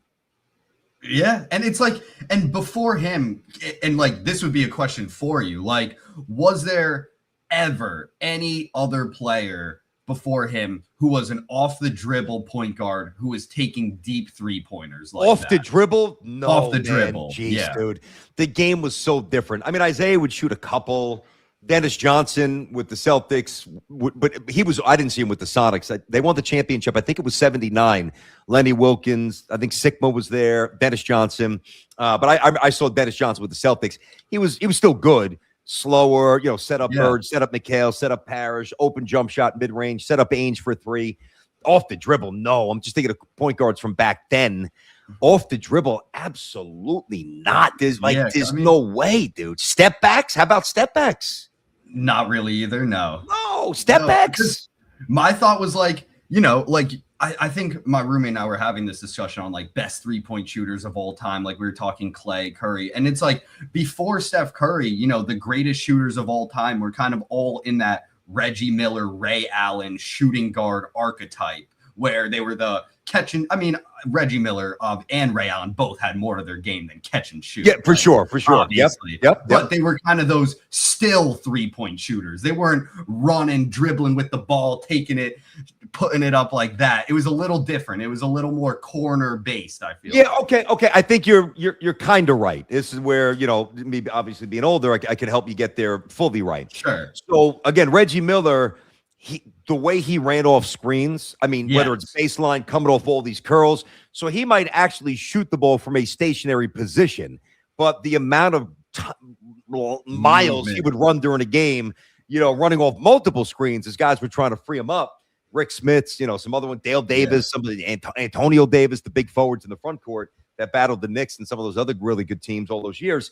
So it wasn't like he was just like waiting for the ball. Oh, I'm open. Let me, he was never open because you knew if he was open, you were dead. So there was a lot of movement, and then it became stationary. So you were kind of in the right direction. And let me throw something else there for you. You talk about like, and this is interesting. Charlie puts this up. From what I've seen, Shaq was the most dominant player watching from the late 80s to present. I got you there. I mean, there's different ways to describe dominance, okay? I mean, Kareem was dominant. Jordan was dominant. Many others have been dominant, but I think you mean that sheer ferocity, just that absolute banging big body that people would literally get out of the way for. So if that's the case, you're right. Think about transformative players, right? That's why I wanted to have this discussion today. I knew it would branch into some fun basketball talk off of Shaq's list, right? So you talk about Jordan, and well, Jordan wasn't necessarily the pioneer for dunking. It was Dr. J. All right, Dr. J, the 76 ABA slam dunk contest in Denver. Like, if you watch that, you guys know. David Thompson, they just called him Skywalker, could jump out of the gym, and a couple of others, right? I think Pistol Pete was one of those first guys who was doing crazy schoolyard shit that that coaches hated. Nope, can't play basketball that way. We need 9 passes and a back cut. Come on, bounce pass. Like, he was doing stuff that was just, it's just insane, right? And then Steph with the shooting range and the shooting prowess, and maybe guys like Ewing, lesser extent, Patrick, Hakeem, bigs, conventional centers who could step out and shoot 15 to 18 footers, not really threes. But then you got to throw a name in here. He's not a top 10 player. He very well might be a top 20 player, and that's Dirk. Because when you look at, I'm not saying there's another one in the comments that I'll throw up in a second. Okay. I'm looking forward to seeing it because I'm not saying that Jokic is spawned from Dirk, but there was an aversion. Like, if you were a big, you sit your ass in the post and you demand the basketball, and you go to drop step, little baby hook, little pump fake, dunk, Moses, guys like that, young Patrick, Hakeem, Shaq. But Dirk Nowitzki, who's 7'1".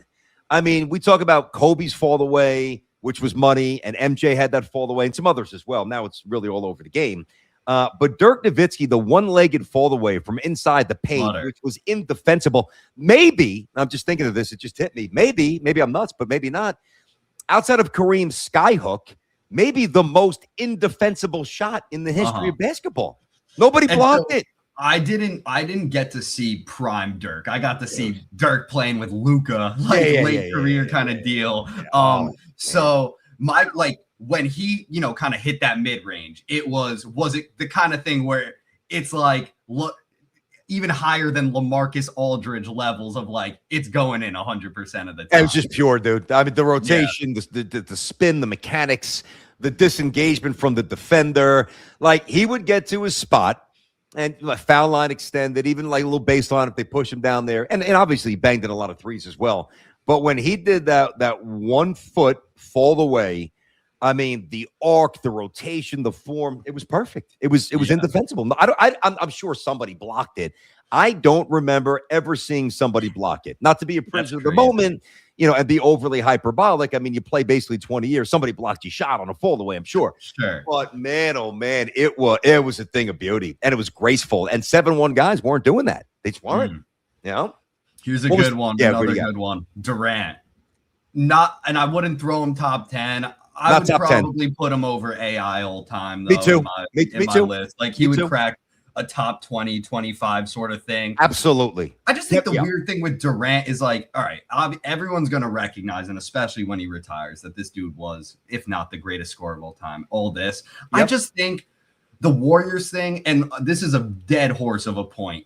It soured his career, but it almost soured it to the point where, like, you accept all the championships, but you're also just like, it's Kevin Durant. You don't really view him in the same place legacy-wise as a lot of these other greats. That's fair. He's had a very transient career, and you're penalized for that nowadays. I don't really care. I mean, listen, what I have, and I think Kevin Durant's unbelievable. I mean, he might be the best pure scorer of all time. I mean, if we were sitting around having beers at a bar and there's 10 of us talking, and 6 or 7 guys say, no matter how old they are, KD's the best pure scorer of all time, I got no real pushback. I might throw 1 or 2 other names up there for context. I think you can easily make that claim. But when you bounce around, you're just going to be perceived a little differently. And and listen, Kareem played for the Bucks and he won with Oscar Robertson as well, but he was traded. It's different than willingly going out and seeking better situations like LeBron did, which is why I penalize. I also don't think he's as good as Jordan. But I penalize guys in terms of a championship, even though I hate the term legacy, as I perceive them in totality. If you had to jump around and recruit your boys to come and get you a championship, I'm sorry, you're not Jordan. You're just not. The other thing, too, now there's no way you would know about this. Speaking of Kevin Durant, do a little Google search right now. Kevin Durant and your buddy, me. Do a little search there. This was wild, dude. This was ridiculous. What I got pulled into with Kevin Durant. Wait, let's it's see. right. Listen, I'll set it up as you're looking for it. Kevin Durant and radio host Brandon Tierney have had notable contentious interactions on social media. Yeah.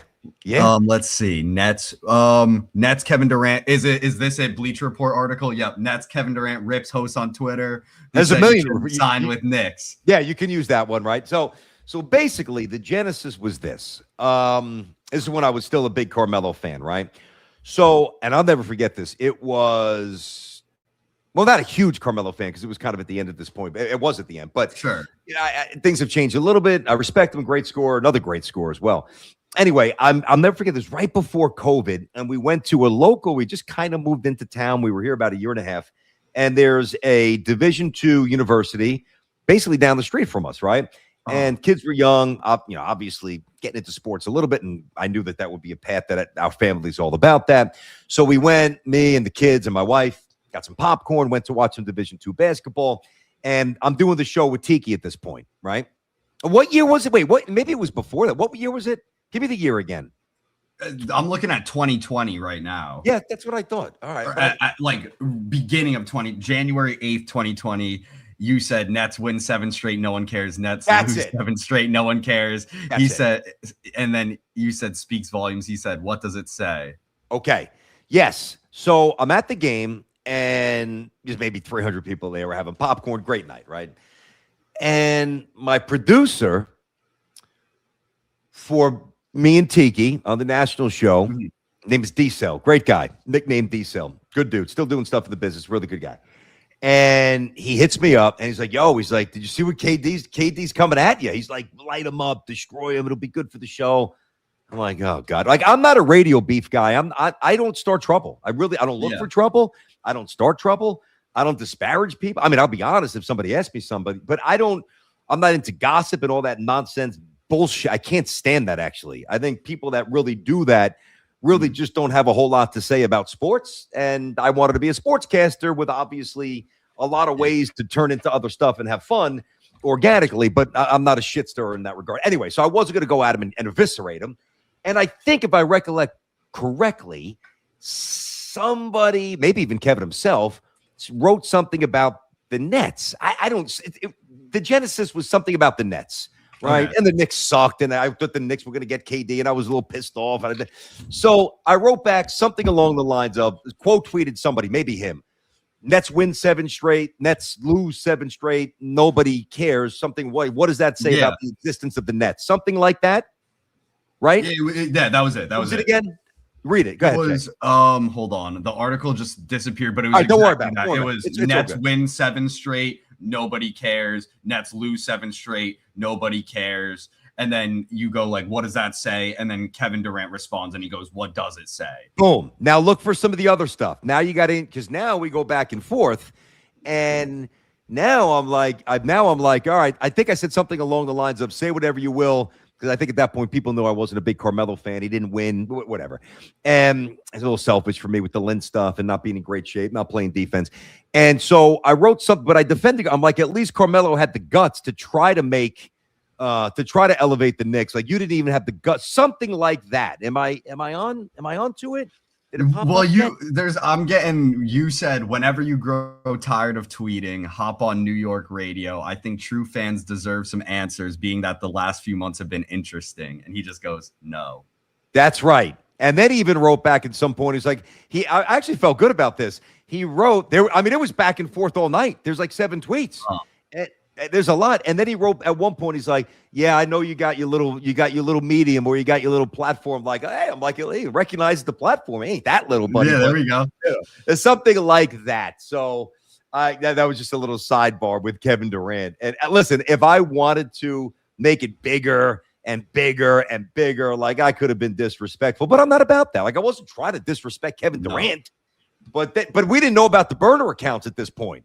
And all that stuff. Yeah, man. I mean, if you had that kind of ammo now, things could be a little different. I wonder if that stuff's real. You know, I'd be led to believe that it's true about all these burner accounts, but you know, I'd like to also give him the benefit of the doubt sometimes and be like, man, this guy, there's no way this guy is disparaging every single one of his teammates in like Twitter DMs and stuff. That's like that. I don't know what's, you know, with him, it very well might be. I don't know, but I mean, I don't know if that was me and those things were being attributed to, like, say if there was an uncovering of an account and people surmised it was me and I'm still a WFAN and I'm throwing shade at everybody. I mean, I know what I would do if it wasn't me.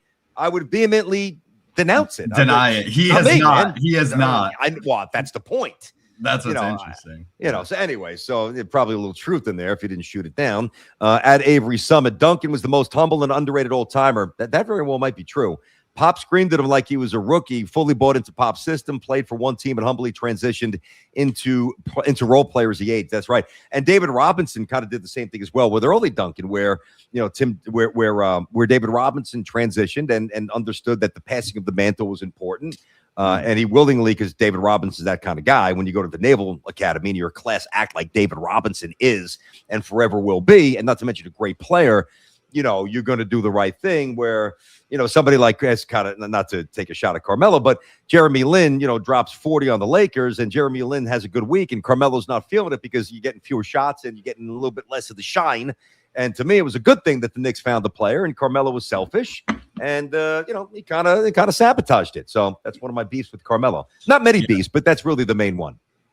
No, I mean, definitely. Anything else? Did happen. I've got one thing. Yo, let me grab it well, 2 things actually. The best comments, but real quick. What are you doing? Watch it. All right. What do you got there? What the hell is that? Snap. Who is that? Jason Tatum tonight. This Let's guy. Go. Look at that guy. I mean, Pop. What is that? A bobblehead? It's a Funko Pop. It's Funko Pop. I'm not a bobblehead guy. I've got 2, 1, 2 in my office. I've got one of Lou Carnesecca, and I've got one of Rick. I've got one of Mullen as well, cool. But doing some stuff around the office. I had to put it over there for a minute, but I'm not about like some people like Joe Beningo loves bobbleheads. I know Sal likes them too. He's got a ton. And like some of these people, I laugh at, and I'm not making fun of them. I just don't get the appeal. I mean, do what you got to do you. But you'll see like bobblehead night, Mets, and I think the Yankees do it too. I'm not 100% sure. Like people race to get tickets for a fucking piece of plastic. Come on, Why? you need your little Jalen Brunson holding a DoorDash bag. I don't That's understand what my that. roommates got. I love that one. Why though? They're like little tchotchkes that are Exactly. 37 cents to make, and they just take up space. To me, they look sloppy. Yeah, I like I mean, to have a nice clean look myself. It's definitely just a little bit of like keeping a bit of your childhood with you. It reminds me of like they're like kind of like a little not really baseball cards because they're a little more like toyish. Yeah, no, I'd they say, are. For sure. All right, I got one more question before we do that other thing you have here. Oh yeah. So you mentioned childhood. I don't think that your generation was as into it. Did you have posters hanging up on the wall in your bedroom? You have a lot of posters? So not a ton, but I had a good amount of fat heads. But I had let's see which sports ones nice. I had. I had John Cena, I had Rey Mysterio when Wow. I was a kid, and then as I got older, this one was weird. I had like, did you ever watch Walking Dead? No, but I know about it. I had a big Rick Grimes, like Norman Reedus, with him holding like a crossbow. Jeez. Oh my God. That's an interesting look into the childhood bedroom of this guy. God, I had posters plastered everywhere. That's going to be another content. So I've got the sneakers. This is all stuff we'll drop as we move forward here. Wait, my top 10 sneakers. I'm having some mic issues real quick. I am where you are. I'm coming from your end, but I think you're good. I think mine is just glitching out. Well, good. Keep going for 1 sec. I'm going to reboot my studio. Yeah, I mean, better you than me. I mean, let's call for what it is here, J-Rod. There's going to be mic issues. I'd rather you have them than me. But I'm also going to do an additional content drop with my favorite posters, man. I mean, to me, there was nothing like. I even had posters hanging up in college, all the like Bo Jackson wearing all the different, like he had a pair of shoulder pads on and maybe holding a tennis racket. You know, Bo knows everything. A baseball, I don't know, javelin, maybe whatever he had, and then all Mattingly stuff and Ewing and some Jordan stuff and. Oh my God, I absolutely posters were amazing. You don't see them as much. Like when I would go to buy sneakers, ironically, they would always have like this great, rack that you would just kind of, if you're old enough, like you kind of push through it, like in a metal frame, and they would connect it to the wall, and you just go, I'm like, got that. Oh, I got to get got that. Anyway, go ahead, Jay. You good? Yeah. Mike's all good. It was just like, I think my headphones were cutting out or something like that. Oh, good, man. But, so what's this new thing that you got here? I mean, I think just been going through the comments, honestly, just like cracking up like every week, every episode. I just think you guys are very funny. And so I compiled some of my favorites from this week. Gonna just try to keep doing it, go through next week. Oh, I like it. So here's the first one. One. We'll go through. Keep it up. Look at the graphics. All right, let me read here. Art Dan Valle or Dan Valley. There you go. I think this kid might have been me. Oh, I was only 4 years old and I kicked the crap out of you, according to my memory of this. That's got to be. It's got to be in response to Michael K's story with his dad saying, "If you don't go downstairs and beat the shit out of him, yeah." And I'm just wondering, I'm gonna beat the shit out of you. That's got to be that, right? Yeah, and I'm wondering, could it really be true? Could this really be the guy who got into the beef with Michael K? My other thing that was funny was 4 years old. Look at this dude have called Michael K at 4 years old. No way. Going, you better get downstairs. So no. I thought that was a good little troll. Okay, listen, I don't think that Mike was, I believe the story of him going down to try to handle business. And I did text him a follow-up, and I'm going to get to that in a second.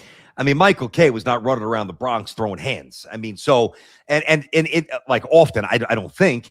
And even if I don't think that that's true, that this was the guy that he actually fought when he came downstairs. I mean, you're not going to let if Michael couldn't have been a whole lot older. You're not going to send a 12-year-old to go fight a 4-year-old. So there's no way you're going to let your 4-year-old go or a 5-year-old go downstairs without you in the Bronx or anywhere, really, for that matter at that point. There's no way. So, no, I don't think it was him. I did text Michael, and I never got the verdict, and that's my bad. As good as the interview was, I never followed up and asked him if he won. So let me see. Oh. Yeah, I got the response from Kay. Hang on, I got to pull it up. What did he say? I mean, this was yesterday, and then I had to text him something this morning. Where is he? All right. All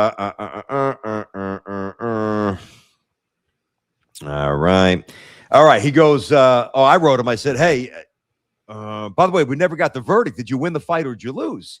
He says, I think we fought to a tie until we were separated. Oh, that's funny. By the way, the separation wasn't a bad thing. You're huffing and puffing. You're kind of hoping somebody's get us out of here. But let's also call it for what it is. I had a couple of scraps. I probably lost a few more than I won over my life, right? Admittedly, probably last one was a couple of real ones in college and did all right. But it's been a while, and I'm not tough. I'm not trying to present that at all. But if I had 10, 12 real fights in my life, there's no way any was a draw. Yeah, draw. no. Come what on. kind of fight's a draw? At least someone got the upper hand, and that's what I'm saying. Or even if it was like no one, clearly got lost or destroyed, at least someone got one good hit in. That's what I'm saying. Listen, somebody's on top of the other kid. Somebody's got a bloody nose. Somebody's got a black eye. Somebody's shirt is over his head. If you're a hockey fighter. All right, I got to get going. So hit me with the other one or two. What do you got? All right, here's another one. Oh. His superpower requires rest. Now you're talking about no one else other than Aaron Glenn. Yay. My future Hall of Fame coach, Aaron Glenn. There were a lot of people who now say he wasn't sleeping. I know Evan went on a rant about that. Hey, I thought he was sleeping. So whatever somebody else sees, that's what you see. It looked that, and could he have been looking at his phone? I guess. Maybe. But the way this is what gives it away to me. Like if you're looking at your phone, and you find out that you're on camera, right? You might go like this, right? Okay, no, all right. But I think he was kind of like this. So maybe he's holding the phone here and he's like this. You're not going to be like there was like such a, I don't know, like an inability to process where he was at that point. Yeah, like when you get caught sleeping in class. No, literally, like when your teacher, I definitely had it happen to me a couple times in middle school where they go, Jared, and you go, yeah, what's going on? Yep. All right. So I think he was sleeping, despite what anybody says. Here's what else? Third one. Second to last. I'll go to the live show if Carl Banks puts Sal in a headlock a la Nolan Ryan v. Robin Ventura. That's a good clip this morning. That's a good one. You know what's funny about that? My in-laws were at that game in Texas. Yeah, man.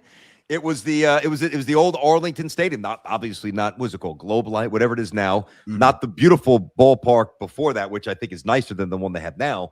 The one before that with Raffy and Pete Incaviglia and those guys, obviously Nolan Ryan.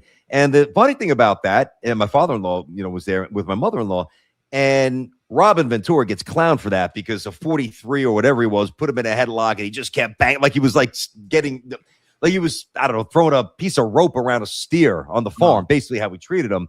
But if you actually watch that whole fight, Ventura got a couple of licks in. Really? Okay.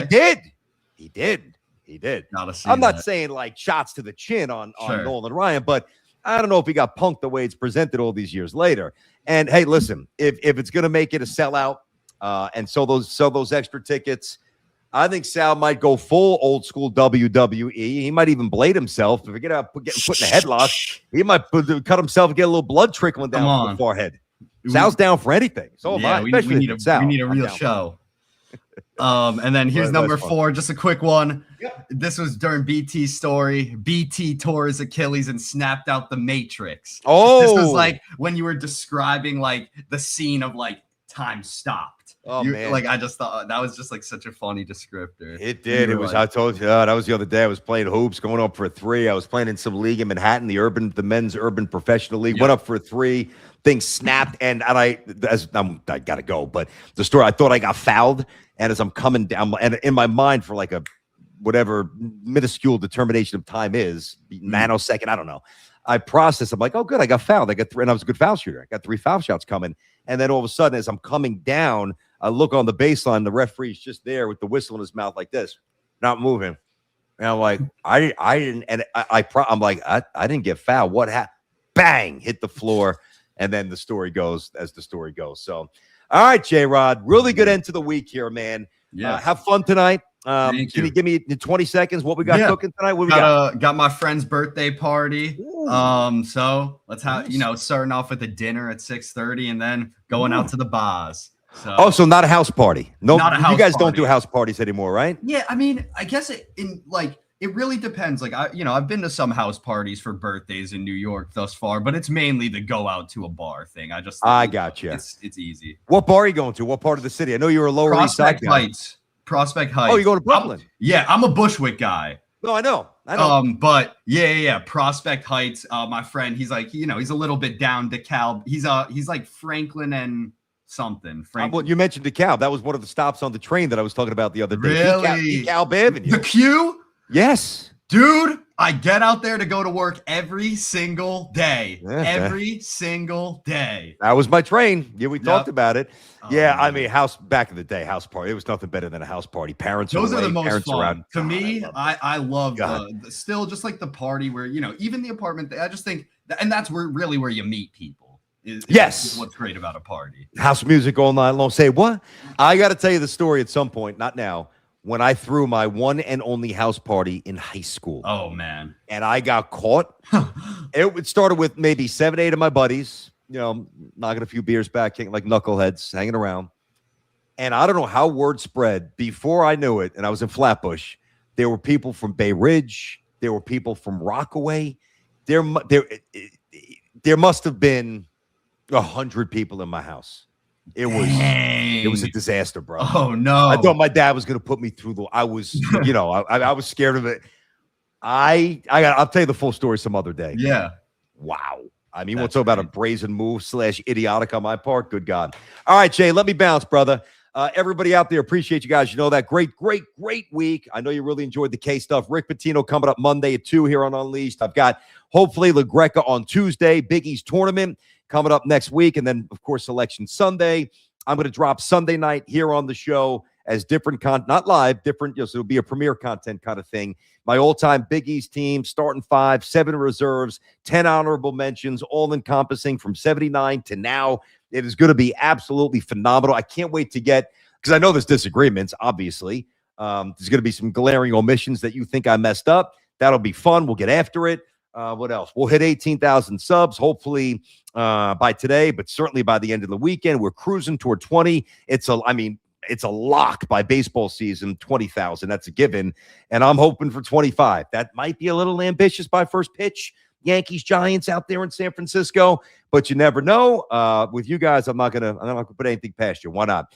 Good luck to WBC tonight. USA tonight. Team USA playing Brazil. So let's go, Judgy, Captain, Harper, and those cats, all those Corbin Carroll, Schwarbs, all those dudes. Bring it home. Let's try to win this thing. Have an awesome weekend. I'll be at Johnny Seton Hall tonight, calling that with Mink. So if I see you at the arena, make sure you come up, say hi, give me a little dap, especially if you're an Unleashed guy. So enjoy the rest of your Friday. I got to bounce. Have a great weekend, and we will see you soon. Peace.